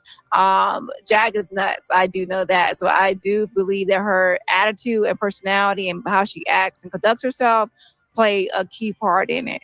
And she also is kind of lazy, so people have to do stuff for her. And it takes you have to have a hustle mentality to make it. Okay. See, I sign a contract with them. I make money with them. I make money for them. That money allows them to be able to steal girls from different countries, hold their passports, make them video sluts, turn them into prostitutes, sell them.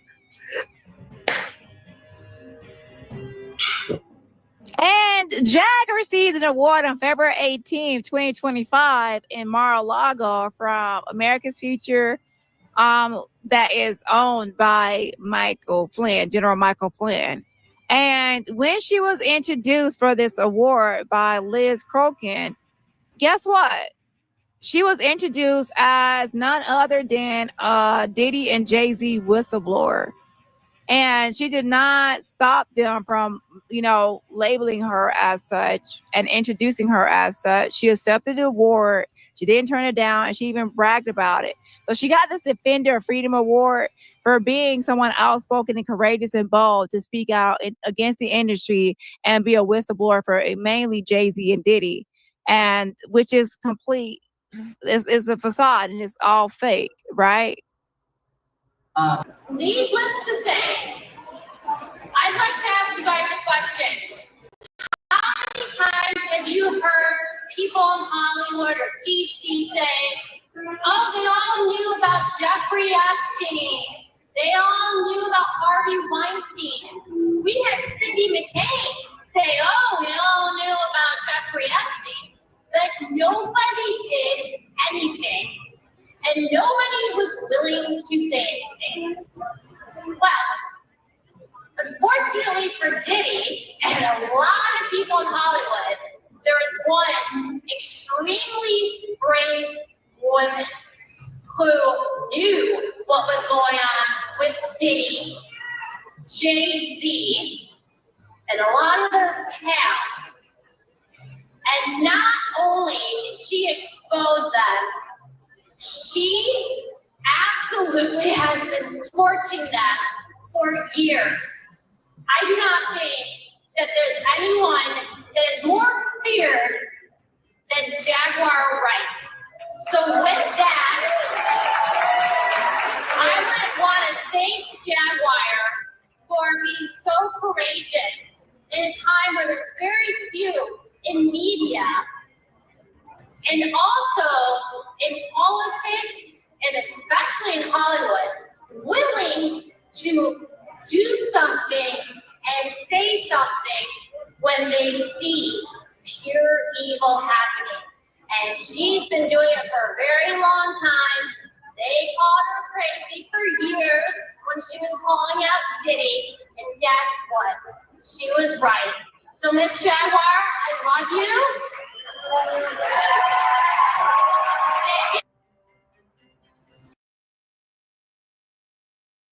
So, in essence, peoples, what they're doing is they are awarding one who had committed crimes based upon that of what she said. And she did not say anything or do anything until she could not be held accountable no more because the statute of limitations ran out. The criminal, Jaguar Wright. The guilty, Jaguar Wright. The one who tries to talk about everybody else, but yet by her own admission, she is a criminal. But she dare not to talk about her criminality, peoples. See, the thing is, it's easy to lay blame upon other people, but when you come and you have to give an account upon yourself and the various madness that you did out in life, oh, it's monster word. How dare you talk about me, but yet you got skeletons in your closet?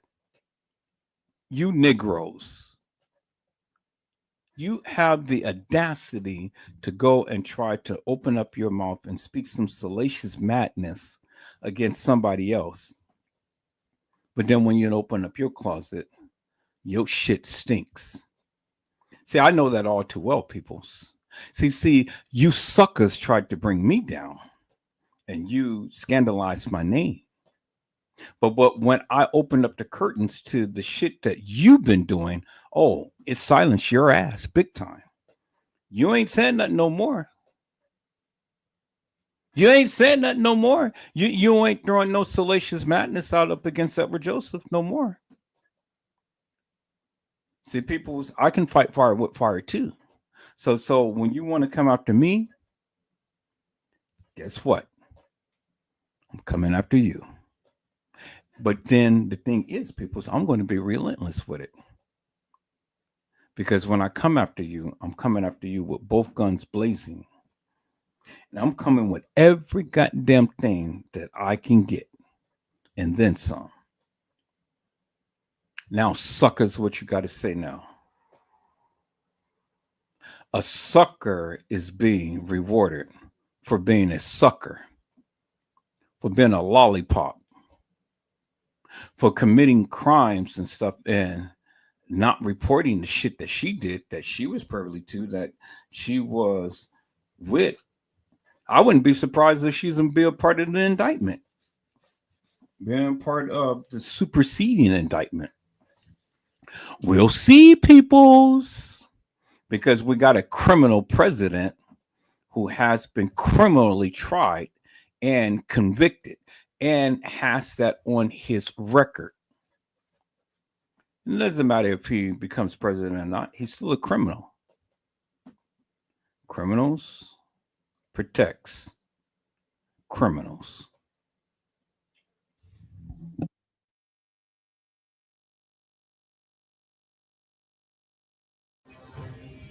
So yes, Jag got the award, Defender Freedom Award, Mar-a-Lago, and that's her introduction. So that's her introduction. Most likely that's why she got this award. And how interesting is that she's backpedaling and rewriting history and claiming to not have no nothing ever with Diddy, no business, no nothing, pretty much to be an imposter insider, that she's not an actual insider or whistleblower, which I already knew. Another person that introduced her in the same manner and likeness is actually, guess who? Pierce Morgan. If Jag never had really any connection to Diddy to be an actual whistleblower, guess what? Pierce Morgan would not have invited her, and she would not have gotten an award, received an award at Mar-a-Lago. The reason she gets paid interviews and recognition is because she pretends to be a whistleblower. Jag is having an issue, ladies and gentlemen, because that's what her whole YouTube career and social media life is about, being a whistleblower. And now that she's backpedaling on a lot of her statements about Jay-Z and Diddy, people are waking up and realizing that she is a fraud and they have been lied to and misled. And by the way, Jag even describes herself as someone that misleads. We're going to get into that. So Pierce Morgan pretty much told everyone that this show and panel would be about Diddy. And to speak on Diddy, he has a whistleblower imposter, Jaguar Wright, an insider of the law, and a lawyer that is suing him or representing a victim that's suing him. At that time, Ariel Mitchell, who is, now representing Ashley Parham, who has added Jag to, guess what? The lawsuit, the amended lawsuit. So he introduced Jag as a whistleblower and a Diddy whistleblower, but that's not it. Pay attention to what he says with Jag on the panel with him and how she responds and does not correct his introduction. So, Jag, you wonder why you get invited? People think you're an actual whistleblower. That's why. And Jaguar, I'm going to start with you. You've been called a whistleblower. You knew Sean Diddy Combs for a long time. You attended a number of his infamous parties. And in 2022, you made headlines after comments where you called him a sex trafficker. And in response, you were called crazy and jealous. Do you feel vindicated by the events of the last few weeks? No, not at all. Because he's just the beginning.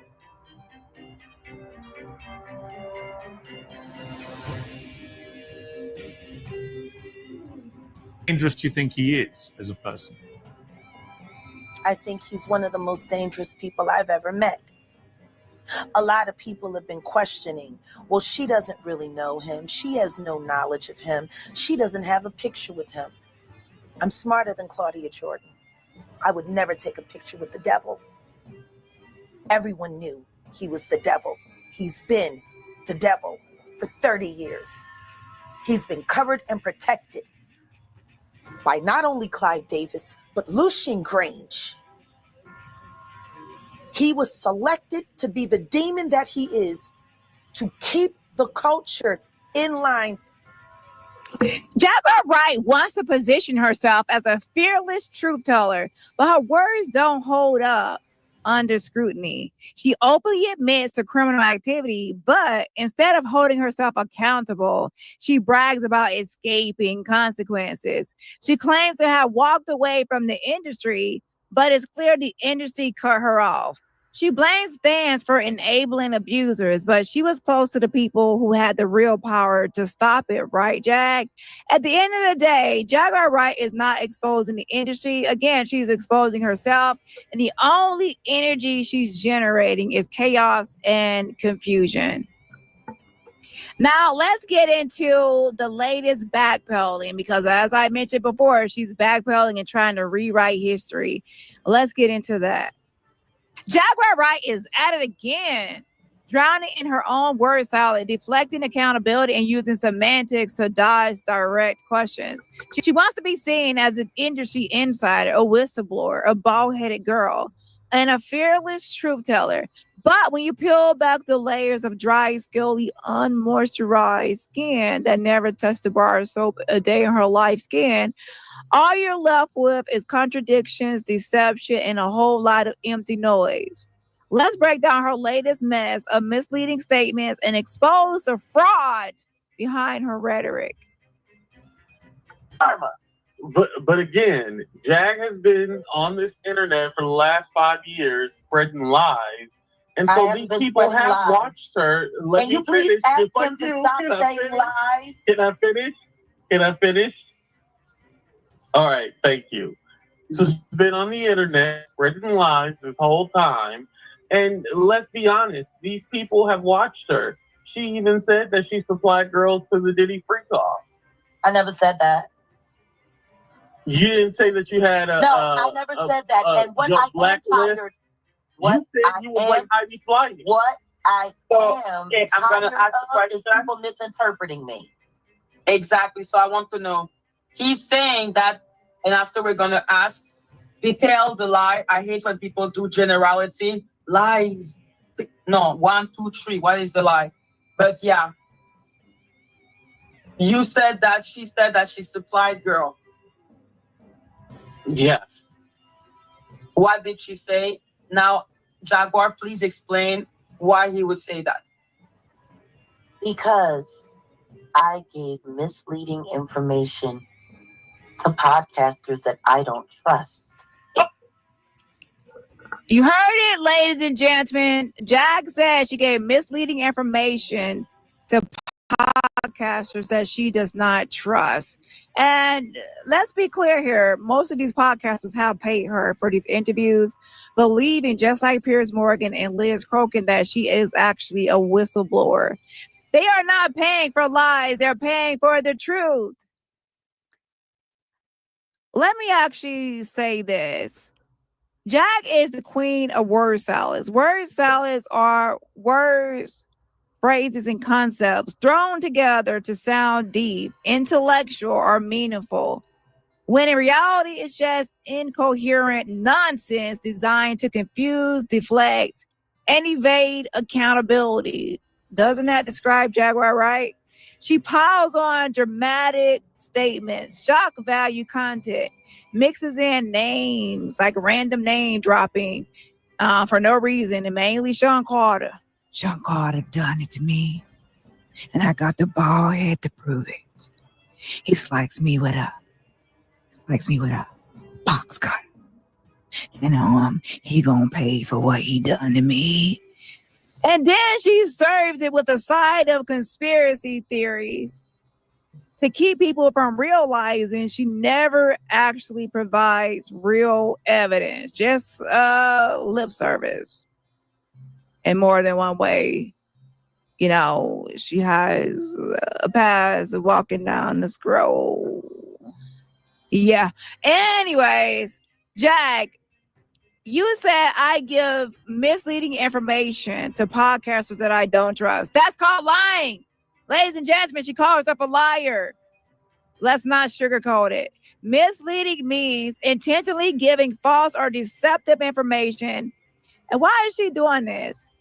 She claims it's a tactic to smoke out people she does not trust. But real whistleblowers don't need to play games. They drop solid receipts and let the truth stand on its own. So which is it, Jaguar? Are you telling the truth, or are you just making things up as part of your strategy because you can't have it both ways? And by the way, as I stated in my previous video, there's a difference between talking to someone in private, trying to do some sort of, strategy, and talking in front of a live audience or an audience of people that thousands of viewers are going to watch it.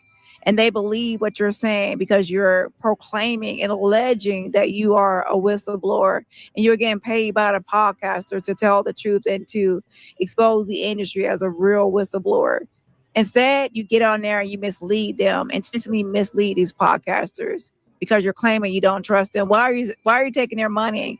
And why are you in front of an audience talking? So you're either way it goes, you admitted and confessed to being a liar. Oh my God.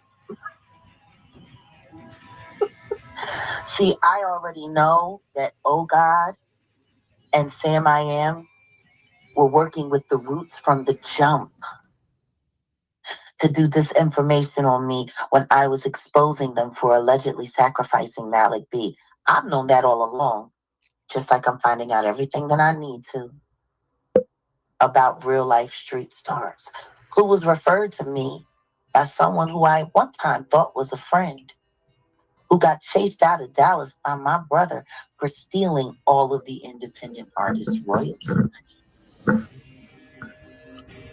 That's how I know real life. I was introduced to them by someone who has been declared a thief. They made you relevant again. No, they never made me anything. Yes, they did. Okay, no, let's not go there. You're touching her pride, which will make her react. This isn't about my pride. This is about his pride, because everybody knows. You can ask anybody in the world who subscribed to real life. They only knew them because of me.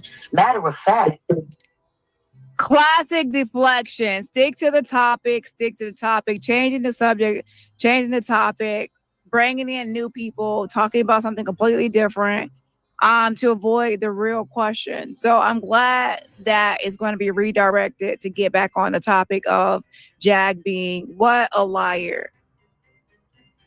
if you look at our second interview, the first one on the blue couch from the first one, they said they had people contacting them. Do y'all know who y'all had on y'all platform? Oh my God, that was Jaguar Wright. That doesn't sound like they blew me up.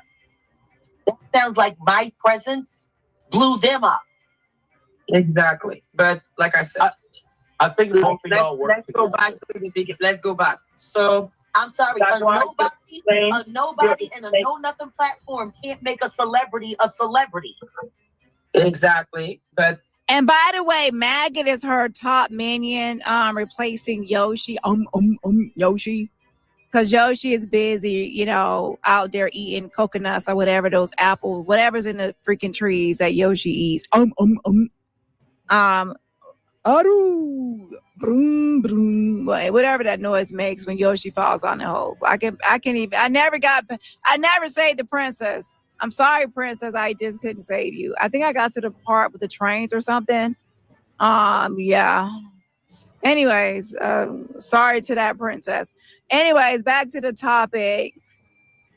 Her minion tries to, help her all the time to do damage control. But even in this situation, in this instance, she could not save her because Jag just admitted to lying. She said she intentionally misleads the podcasters in front of their audience, which means she lies to the audience as well as the podcaster for clicks and views and for profit, because, pretending to be a whistleblower and making up lies on these platforms. So watch what Jag's minion says about her and how she describes her and how she actually admits that Jag was lying or admitted to lying. Do you understand? But we're not going to lie that their production didn't have something to do with that? Please stop talking about their production, especially considering how many negative reaction videos you did to their content, talking about how their content wasn't great, their questions were stupid, they don't ask this, it's really not that great, the couch stinks, the lights are dumb. I've So never once it- said that. Yes, I've never you went in have. like that. Yes, no. you I have have. said they don't push back on you, but I never said they ask. Once again, yes, you have. And that's you're perfectly just fine. grouping me in with everybody else. I don't really Once hate again, real just like life you street group, stars like just that. like you're grouping me in with all of the fake Diddy victims. Yeah. And you were just even saying the other day, the same girl that's suing you, you're saying that you believe her. Number one, I don't know why anybody would be suing me with the dates and the stuff all checked. I don't blame this on Ashley at all. I blame it exactly on who it belongs with, Ariel Paddington. So here's my thing, because if we're saying that, we're blaming it all on Ariel, so are we saying that the girl is not smart enough to be all like, hey, this part is not true? Like, I'm saying that I think Maggie is right and that girl signed an addendum giving Ariel Mitchell carte blanche to be able to add or change anything she wants in the lawsuit. I think. Yes. Are you sure? Because when I say I have read it, I have read it. Okay, I read it once, but I didn't read it like 30 times. Actually, you didn't read it. You said you read it. Once again, Maggie, I'm going to tell you where he read it. He was over there with Mims. He let Mims read it because Mims reads better than you. And then you just took down your notes and then went back to your channel and Well, I'm pretended. happy that he reads better than me. Okay, all right. He looks better than you, too. Oh, thank you. Oh, my. Don't worry. You would still want to fuck me, so it's all right. In what universe? No, let's not. No. Listen, I would have you talk about that. Shut up. It's the cleanest thing that would be in your mouth. Salad. You weirdo. No. Let's go back to the. Talk about I want to have sex with him. He's weird. So you okay? 82. You keep on saying that Jack is a liar, except the Storm Monroe BS, because I refuse. Okay, what are the lies? Wait, I literally just said she was talking about she supplied the girls to the Diddy parties. It's on my channel. Like, okay, and she admitted to lying. She said, I didn't do that. I said I gave misleading information. Misinformation is lies. Are lies just misleading people, intentionally misleading and being deceptive? That's lying. Again, she repeats and reiterates that she said she gave misleading information. Once she sees that it's not getting a positive reaction or good feedback, positive feedback, she's like, oh, wait, I need to change this. This is not the way out. I'm in this mess, but I need to get out. I don't need to say misleading because people don't like that word. So let me now change the word and change it to now saying, oh, I omit information, because she has to think on her feet. Her yabba dabba do, Fred Flintstone heavy feet. She has to think like, what can I say in this moment? Because they don't like this term. Doesn't have to be, misleading information doesn't have to be a lie. You cannot try to change what misleading information is. Misleading is intentionally being deceptive and misleading people. You're being dishonest. You know the best. Do you know the best? Instead of saying a lie. Can I please finish speaking? See, what I do is what I've been doing, which is why can't nobody get me in the court, can't nobody depose me, and can't nobody make me say nothing I don't want to say. See, I take enough of the facts and I make sure that I leave out very, very, very pertinent things. Okay, so when you say misleading information, you mean I omit. You withhold information. I omit, yes. So now she tries to switch it up and change it up and say omit information. That explains her tactics. I take enough of the facts and make sure that I leave out very, very pertinent things. And then her minion MAGA tries to help her out of this whole which obviously she exposed herself as being a liar as soon as she said misleading, not once, but twice, that she misleads the podcasters. So now she's openly admitting that she manipulates information. What type of whistleblower manipulates information, leaving out key details while pretending to expose the truth? People are thinking that she's blowing the whistle, like she's a whistleblower, exposing the truth, exposing the industry. And now she's admitting that she's omitting information and manipulating the type of content, misleading, leaving out key details, or pretending to expose the truth is not noble. It's deception. You're being deceptive. A real whistleblower does not omit anything. They lay everything out in the open. But Jag operates in half truths. Half truths are lies. You're not being completely honest. You're being a liar. Carefully curating her statements to stay just short of legal consequences while maximizing controversy. And by that, she's trying to avoid defamation lawsuits. That's why she said the Storm and Roll was AI when it was actually real. And she actually made those statements that Sean Carter raped her and put a gun to her head. At that time, Jay-Z had really just started his lawsuit against Busby. And Jag was worried about being connected to Busby due to me and, connected her to Busby and linking her to Busby. So she was afraid of possibly being sued. So that's why she started to say that the whole Storm and Roll video was AI, because she didn't want him to turn around and sue her. I mean, if he's suing Busby for that because of that other Jane Doe, why not sue Busby for her? Or why not come after her when she's lying about him, right? So she said the video was AI, and she never said it about Sean Carter.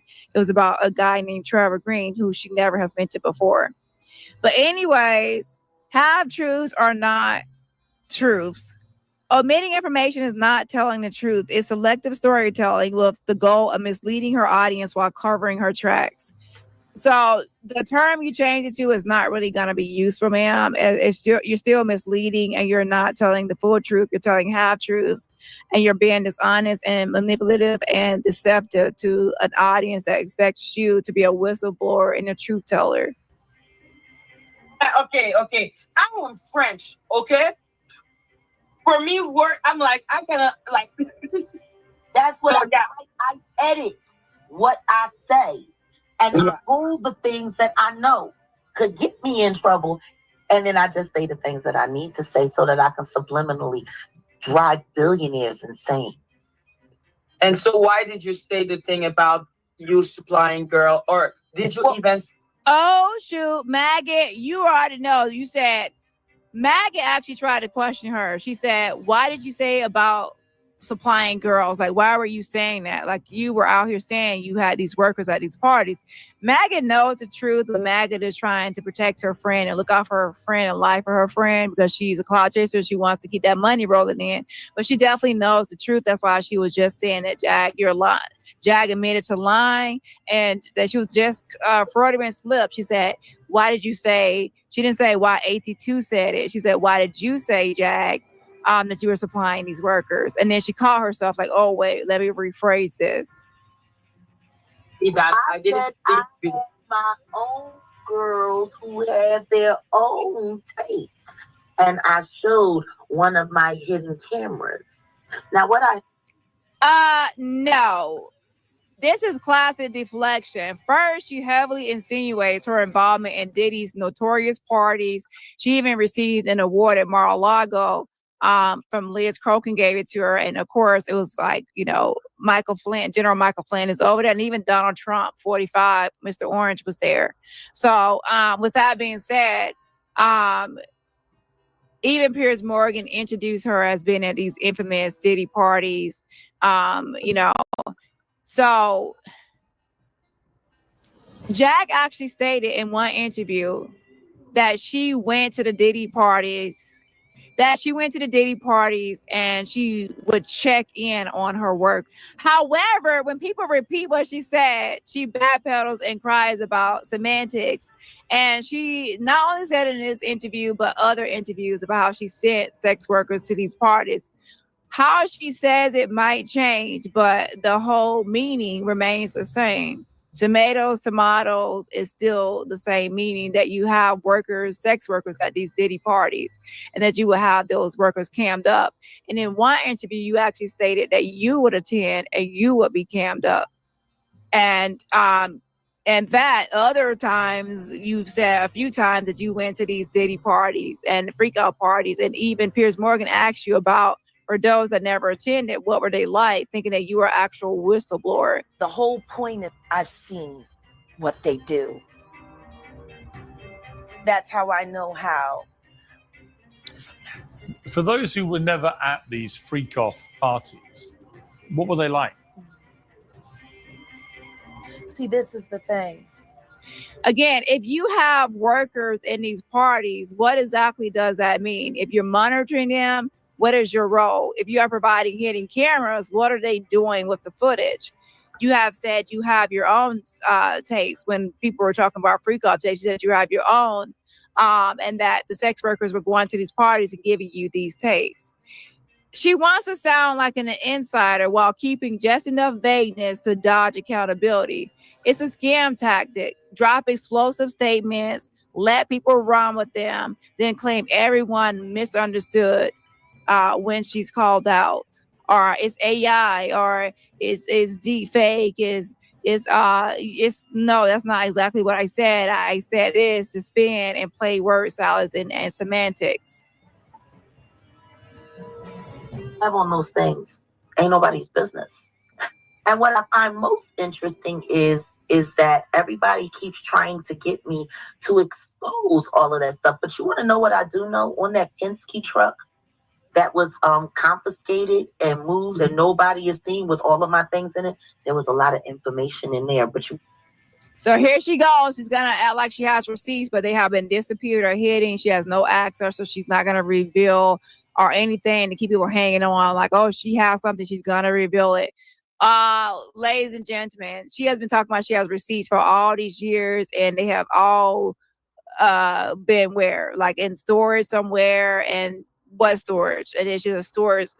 Sometimes she'll say she has a storage unit in one location. Another time she has storage units all across the United States. And the next thing you know, she has a house internationally and overseas. And then she has a boat. She rescued people from Epstein Island. And then other time, if she's so broke, why can't she sell the boat? Where's the boat? You see what I'm saying? It's lie after lie after lie. Okay. And then she'll say she has a house, but then everyone knows she doesn't own a home and she doesn't have a mortgage in her name. Yeah. So another thing I want to point out is that when Jag is backed into a corner, like a little scared little rat mouse is trapped into the corner, Jag flips the narrative from I'm exposing the industry to everyone is out to get me. That's what she does. So she goes from this whole like, oh, I'm fearless, I'm on the front lines, I'm gonna expose everyone, and I'm not saying allegedly, and aggressive and bold, right? And then the moment she's cornered, she has to deflect, and then she goes to a lot of victim stories. She's gonna tell you all sorts of sad stories and sad this and sad that, and put on like, oh, poor Jag persona. That other persona is gonna disappear. And then it's going to be everyone is out to get me. My life is in danger. I was swatted. I was this. Oh, my son and my mom. She's going to go into a bunch of sad stories to deflect. She blames podcasters, content creators, the industry, and even random chat members for twisting her words when she's the one twisting them in the first place. She's the one admitting to omitting and misleading. And spinning and things like that. She's admitting that she's the one playing games with podcasters she does not trust. She's the one saying that she goes onto platforms and intentionally says things that she intentionally says things to get creators caught up in possible lawsuits. So she's the one out here doing all these games, and then she tries to pin it on others or blame others for not understanding when she herself admits that she's playing games. If she really had power over these big names, like she said, oh, I'm going to make them scared and say these big names, these billionaires. If she really had power over these big names, why hasn't she taken them down yet with all these so-called receipts? Take them down, take them down. Oh, when it comes to that, all of a sudden now she's scared and she can't say anything and she can't speak and she can't reveal. But I thought that's what a whistleblower was supposed to do: reveal, expose, and be bold and courageous. Isn't that what Liz Crokin gave you the award for, Toots? Oh, you're scared now. Oh, you're scared when you want to run and hide because you don't have receipts to show. And when you think that, and just like a little rat in the hole, when you think the coast is clear, you come scurrying out on your hind legs and quarters to tell more lies. And then the moment someone says, "Where are the receipts?" or "Hold you accountable," you scurry back into the hole looking crazy. And then I'm a victim. If she really had evidence, why hasn't she produced it? She claims that she's going to sue me and others, but she has not said the same about Diddy and Jay-Z. She claims to be the ultimate industry threat, yet the only thing getting exposed is her inconsistencies. You know the sad part about it? Yeah. When they went through that truck and they tried to go through all of that, I'm sure they found that the most important parts weren't there. I got shit stashed in storage containers all over the United States. Y'all niggas ain't gonna find it. You won't know where to get it. And y'all can't bully me or push me into giving you any details that could help you get there first. Because it doesn't dummies, exist. you big. If you are a whistleblower, you should be giving that to the authorities, not having it in some storage unit like you're still trying to protect the billionaires that you're claiming to expose. So are you either exposing them by giving the evidence to the authorities, or are you protecting them by housing these tapes and things in storage units all across the United States? And keep in mind, folks, if these tapes were just about her and her own corn life and her corn history, nobody would give a damn about it being in storage units all across the United States. Obviously, she's trying to insinuate or imply that these tapes are about Diddy freak-out tapes and things like that, and industry tapes. And that's why she has them all across the United States, and she's not going to give them to anybody. Dummies. But you said you want to freak off tape. Can you ask her about that, Angie? Yeah, I understand. I had sex tapes. So was that the Made story? my own. Was that because I'm so sorry because supplying girl. No. When you were on all these podcasts, they specifically asked you about Diddy and Diddy parties and what happened at Diddy parties. And they did not say what happened in Jag's bedroom. They said Diddy, Diddy, Diddy, Diddy. That's what you were responding to. Please don't try to rewrite history. Saying I have girls who have their own tape. That is decent. Like 82, did she say I am supplying girl, or did she say I have girls? Oh, now imagine you're playing semantics. Come on. It's not semantics. It's semantics? Oh my God, I'm so sorry. You're literally trying to find a way for Jag to weasel. Okay, no. I'm not interview. I literally called her a liar in front of you and agreed. And then, okay, it's withholding information. You can't just say, Change, deflect. She has sex workers at these parties that she would go monitor. There's different videos of her saying exactly what we were saying, that she sent sex workers to these parties, that she went herself and escorted people out and while people are out. All the evidence is here. Watch the other video I just posted 2 days ago. And Jag is just deflecting. She is deflecting and trying to backpedal because she's afraid of this lawsuit or any lawsuit, to be honest. No, because that's what I did. That's what she said. Okay, she said that she leaves key information out, which is omitting. So, yeah. Okay, so basically you're agreeing that it was the same interview, 82? It was the same interview that she started? Yeah, same interview. She said that she And guess what? And guess what else happened with Oh God and Sam I Am when I got the Defender of Freedom Award? It was such a bird call. It was such a dog whistle video. So he literally looked like God, just like stuck his foot clean up his ass. And Sam was sitting there talking about, so does this mean Jaguar was telling the truth? She has the Defender of Freedom Award? Nice in the chat, okay? I will block Are we in trouble? That's what Sam actually said. Sam. So now she's got a nationwide treasure hunt going. If she really had these storage units packed with evidence, why hasn't she used them? Why hasn't she produced one document, one video, or one piece of undeniable proof? This is just another layer of her deception. Building suspense and dangling carrots with the promise of hidden evidence that conveniently never materializes. It's the conspiracy theorist version of the check is in the mail. And let's be real, storage units are not cheap, as I said before. If she has so many across the country, why is she constantly asking for donations? The math is not mathing. Sam I Am from Hip Hop Viral News. You know, the guys over there with a 1 million subscriber platform, something you'll never do. I know that they've been capping for the Roots the entire time, which is why. Do you have a 1 million subscriber platform? No, you don't. I did the interviews that I did with them because every time I would drop certain information, certain things would happen in the backdrop. Everybody's out to get you, huh? A lot of people have been paid to be out to get me. And guess what? If I'm honest about knowing who all is out to get me, how can I get them to be stupid like you and pass subliminal messages for me that are inflaming the people that pay all of you? Let's be nice, Jack. No stupid. I'm sorry. Unintelligent. Who's paying me? Oh, you know what? The simple fact that you keep trying to say that with the dog ate my homework voice, it really is more telling. Nobody's paying me. I don't understand what you're talking about. I don't know what you're saying. Jaguar Wright is not some fearless industry insider exposing corruption. She's a habitual fucking liar who feeds people vague, sensational claims while carefully avoiding any real accountability. She doesn't even know what that word means, do you?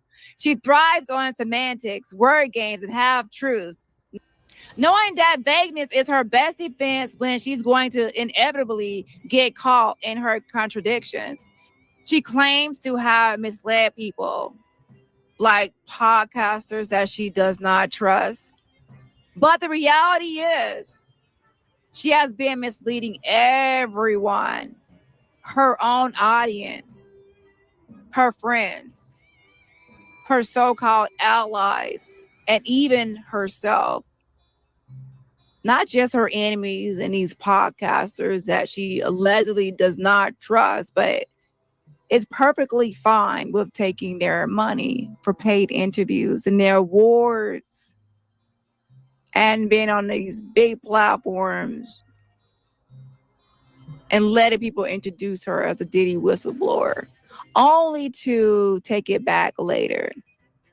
She flips between playing the all-knowing industry veteran and the perpetual victim, whichever role gets her the most attention that day. So if, being the industry veteran whistleblower gets the attention, she'll play that role when it's convenient. And then other times when she's cornered or wants, sympathy or empathy or to play the victim Olympics, she wants to be the perpetual victim and even compete with real victims.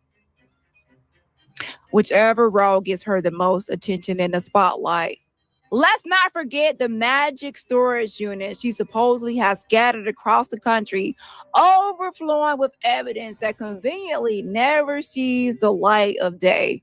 For someone who claims to be the ultimate whistleblower, she sure does have a hard time actually blowing the whistle on anything concrete.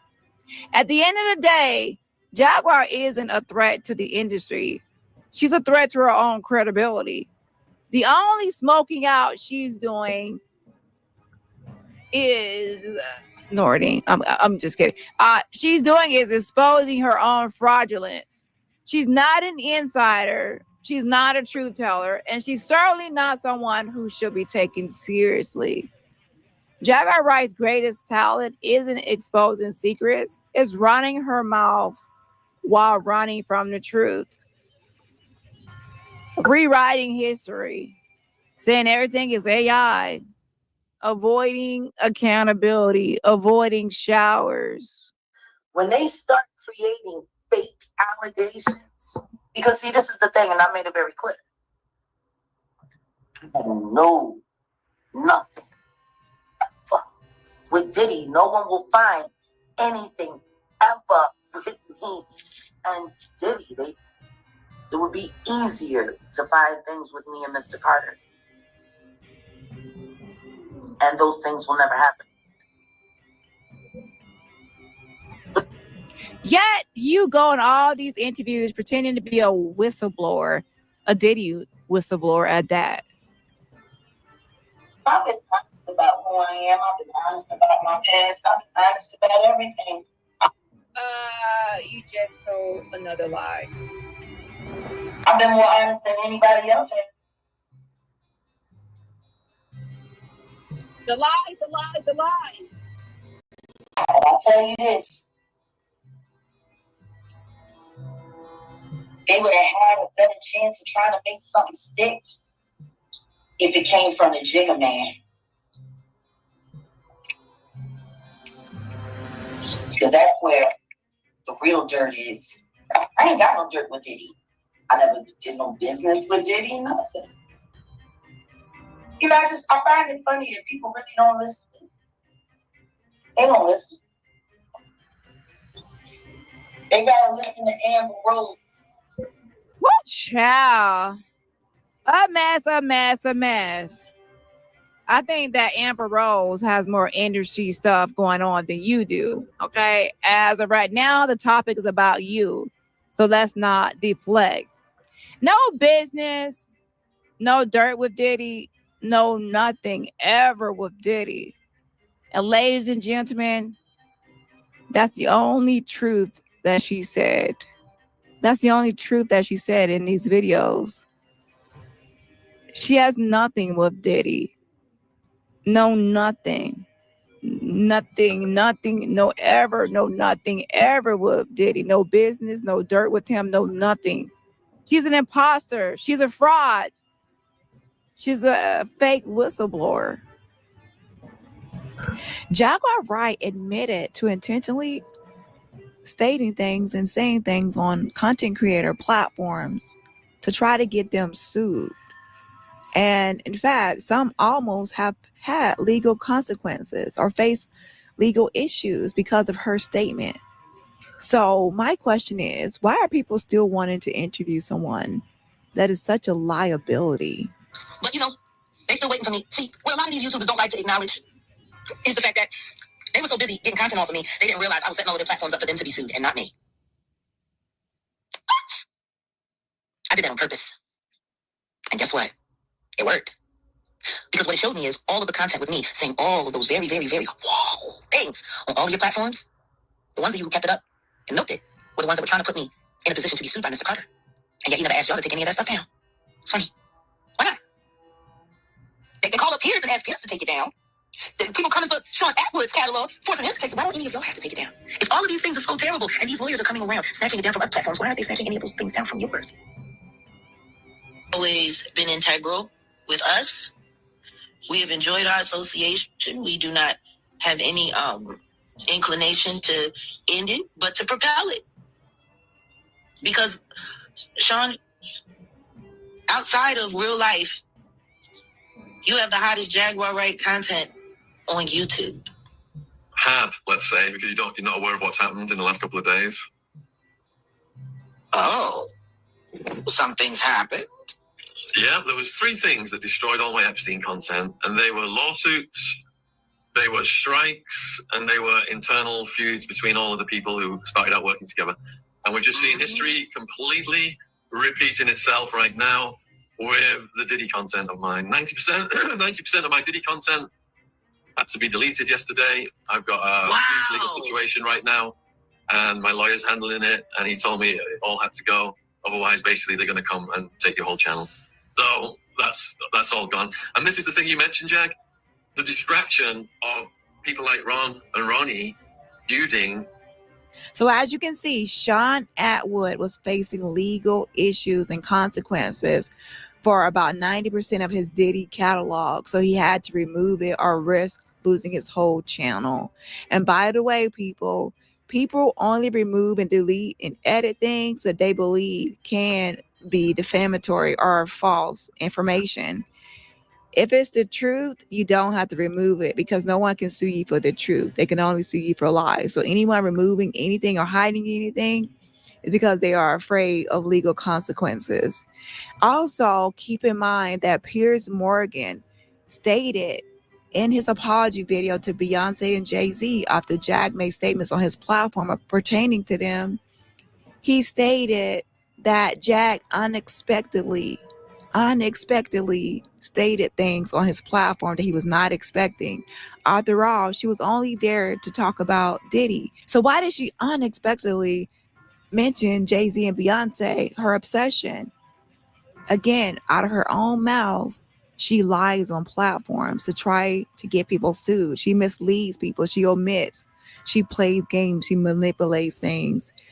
She's dishonest. All those things point to a dishonest person and a fake imposter whistleblower who never has one receipt. The shocking allegations levelled at Sean Diddy Combs have burst the floodgates on salacious claims about an industry many people believe harboured a monster. Understandably, the internet's ablaze with claims about these events and whether other powerful figures were involved too. Well, last week I interviewed Jaguar Wright, a singer-songwriter who's made claims about Diddy for years. Those claims had already received a lot of attention in the media across many platforms for many years. And that's the thing about platforms. The reality of the modern world is that pretty much everyone has a platform as long as they have something to say that other people want to hear. That's why we invited her on to be interviewed. The people making these claims have an audience with or without shows like mine. Well, Jaguar Wright unexpectedly made several serious allegations about Jay-Z and Beyonce during that interview. As I said in the moment, they were not present to respond or defend themselves, but now they have. Their lawyers contacted us to say that those claims were totally false and have no basis in fact, and we've therefore complied with the legal request to cut them from the original interview. Editing interviews is not something we do lightly at a show called Uncensored.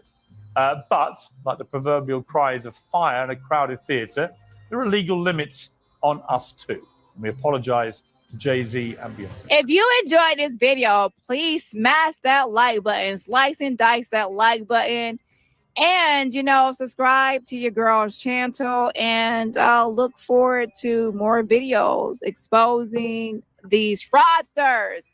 Yes, hit that like on your way out of here. And Jag, we're waiting for receipts.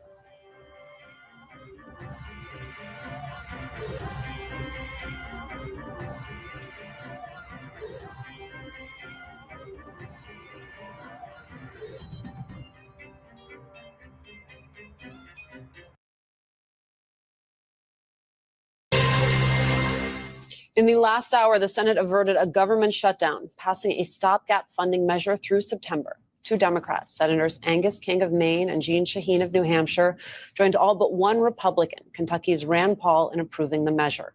Earlier today, 10 Senate Democrats helped Republicans to advance the bill to final passage. The move came after Senate Minority Leader Chuck Schumer stunned progressive Democrats last night when he said he would vote to advance the funding measure. Schumer's decision triggered praise from Republicans and outrage from Democrats, including New York Representative Alexandria Ocasio-Cortez, who was reportedly being privately urged by some of her colleagues to primary the senior senator from New York come 2028. I think there is a deep sense of outrage and betrayal. And this is not just about progressive Democrats. This is across the board, the entire party. Frankly, I do have a very difficult time finding why any Democratic colleague of mine would vote yes on this. I think that in this moment, we have to stand up and fight. Congress has a job to do. We swore an oath to uphold the Constitution, not to surrender Article 1 constitutional powers to the executive. Joining me now, NBC News senior national political reporter Sahil Kapoor and pollster and MSNBC political analyst Cornell Belcher. Sahil, help me understand how Democratic leadership in the Senate and in the House ended up in such different positions. Well, they were certainly very divided in the last 24 hours, Alicia. There was not a coordinated strategy coming into this, which is why they were left in such a bad position. They did not, for one, anticipate Speaker Johnson being able to pass this through the House. And once he did, Democrats turned into a bit of a discombobulated mess, if I'm being candid about the way this happened. There was initially silence on Tuesday once the bill passed the House, even though most Democrats unified to vote against it. Senator Chuck Schumer, the minority leader, did not take a position on it. The following day, after a lengthy and intense Democratic caucus meeting, he threatened to filibuster the bill, said there were not the votes on the Democratic side. And then about 24 hours later, he retreated from that, saying he was going to vote to advance the bill. I'm told in that interim 24 hours, he did not get any promises from Republican leadership. So this was not Schumer cutting a deal to keep, to let this bill pass. This was Schumer looking at his hands, deciding he didn't have the cards and choosing to fold. He believed that a government shutdown would be a worse option than even this bill, that it would accelerate President Trump and Elon Musk's attempts to dismantle the federal government, that it would be OMB Director Russ Vought who gets to decide who's an essential employee and furlough all the non-essential employees that they don't want to be working, and the path to reopening the government, in Schumer's view, was simply not really there. He said there was no exit ramp. Having said that, the one thing Democrats really worry about, in addition to all the policy measures in this bill that they oppose, is that Democrats just taught Republicans they can write party line government funding bills while cutting Democrats out of the process entirely. And Democrats, once it comes to the Senate, will fold, will cave and let it clear the filibuster. This was their one real piece of leverage, the 60 vote threshold. In this instance, they decided not to use it. Will they use it again in the future?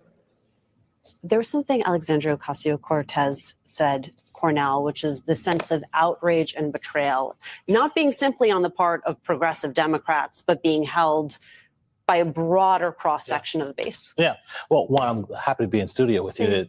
I've been taking incoming calls and texts from friends all across the country. Not as many as members of Congress, my friend. And I got to tell you, there is a sense of outrage and disappointment. And many of them were wondering, really, there was no plan, like there was no coordination. And look, I think people should read Senator Schumer's op-ed he did in the New York Times, where he talked about, the lesser of the two evils, and him taking this vote was the lesser of two evils, which is a process argument. And in politics, if you're making a process argument, you're probably losing the argument. You're certainly losing the messaging. And I think they are losing the messaging. This was an opportunity for Democrats to show some fight for something we've been hearing, ever since the election, actually, even before the election, especially with our younger voters, is what's the difference between Democrats and Republicans? They've got to show us some fight. They got to show us that they stand for something and will fight for something. I think this was an opportunity missed on that part. But at the same time, I do understand from a practical legislative positioning, after reading Schumer's op-ed, I do understand his argument about this is the lesser of the two evils. I mean, just to be clear, Sahil, did Schumer get anything from Republicans in exchange for those Dem votes? He did not. According to a source with knowledge of these negotiations, Schumer was not promised anything from Republicans in exchange for that the difference between his threat to filibuster it on Wednesday and his decision on Thursday to move forward with it, which he, of course, got 9 Democrats and a crucial 60 vote threshold to clear that hurdle. So no, he didn't get anything for it. There were also 4 amendments that were negotiated as part of a time agreement today. One was Rand Paul's amendment to cut foreign aid. That failed. There were 3 Democratic amendments. All 3 of those failed. So it's not like Democrats walked away with anything on this. They eventually passed the House bill unamended. Remember, this was a bill that Speaker Mike Johnson wrote with input from the White House, and he cut a deal with his conservative hardliners. So that's why you see this bizarre situation where Chuck Schumer is getting praised by Donald Trump, slammed by not only Democrats like Alexandria Ocasio-Cortez, but former Speaker Nancy Pelosi put out a statement earlier today pleading with Senate Democrats to vote this bill down, essentially defy Chuck Schumer, which I've never seen before.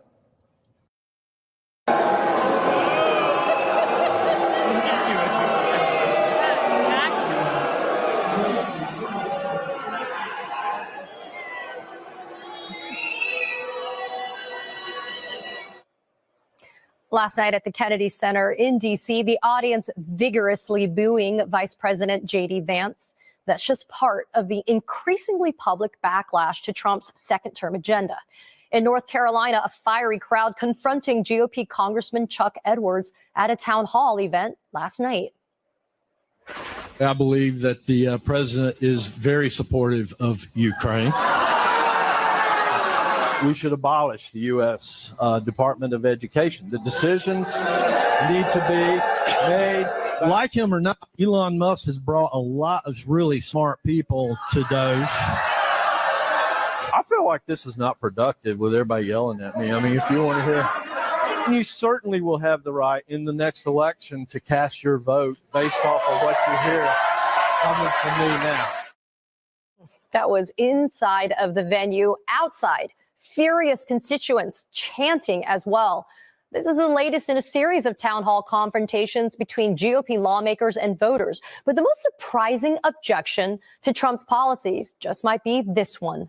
Elon Musk's company Tesla sending a letter to the White House pleading for an end to the trade war, writing that Trump's actions are hurting the electric car manufacturer. Tesla joining many other American companies in adjusting their 2025 outlook due to Trump's erratic approach. It comes amid Wall Street fears about a potential recession. Compare the stock market in the first year of Trump's first term, which continued a rise that started under Obama, giving credit where credit is due. Now let's compare that to what's happening under Trump this time around amid his escalating tariffs. That is a brutal collapse. Politically, this is dangerous territory for Trump, whose allies have downplayed and deflected criticisms about the current state of the economy. The latest comes from J.D. Vance. In a new interview, Vance inadvertently echoing one of the biggest Republican gaffes of the last 2 decades. Then GOP presidential candidate John McCain claimed on the brink of the Great Recession that, quote, the fundamentals of the economy were strong. Our economy, I think, still, the fundamentals of our economy are strong. I think the fundamentals of the economy are actually quite strong right now. Joining me now is Robert Reich, former labor secretary under President Clinton, and Michelle Goldberg, New York Times columnist and MSNBC political analyst. My thanks to both of you. Michelle, first, those town hall confrontations we were just looking at, they appear to be getting more intense. So what is next if the Republicans continue to run scared and they don't willingly meet their constituents where they are? But frankly, I don't think it's just Republicans. I mean, the amount of rage and despair out there among the millions and millions and millions of people who didn't vote for Donald Trump is really hard to overstate. And they're angry at Republicans, absolutely. A lot of them are frankly also pretty angry at Democrats. I mean, especially today with the Senate voting to pass this really disgraceful continuing resolution. I think that there is a desperate hunger among a lot of people for new leadership. And so in some ways, you can compare this moment to the Tea Party moment, which you both saw a lot of really raucous town halls. You also saw a lot of primaries. And I think that we're heading towards both of those things. So, Robert, what happens to the fundamentals of the economy if these trade wars continue? The economy is already kind of unbalanced and fragile.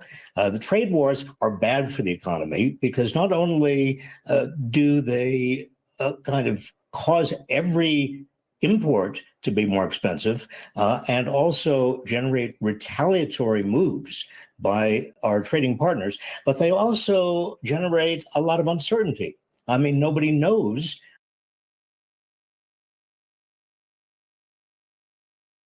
Sorry about that, peoples. I didn't mean to go that far with the video. So, yeah, it is what it is. So I'm getting off of here now, people's video had finished. I'll try to edit down this part and get it out of there and stuff and condense it down. But if it wasn't for my alarm, peoples, this would have been going on for quite some time. But my alarm woke me up and I said, oh, the video is finished. All right. So hopefully I can edit it down and get it part to where she just closed out. But I'm fit to close out now, people. So I'll be back. I'll be back with some more words, peoples, but at a different time later on today. So, peoples, I hope I had said something to encourage your hearts up on today. Tune in again next time to an Edward Joseph Let's Talk Live, Edward Joseph Kitchen, Edward Joseph Gospel Hour, Edward Joseph's Blessings Giveaway 2025 will come to you with something wonderful. I love you with the love of Christ, and there's absolutely nothing you can do about it. People, mask up and be safe. And again, peoples, I will be back. I'll be back. If the Lord says the same, I'll be back. So you guys be blessed. Get your rest like I was just doing. I was knocked out, but I had to come back and turn out this video. So be blessed. Get your rest, and I'll see you soon. God bless you all. Thank you for watching.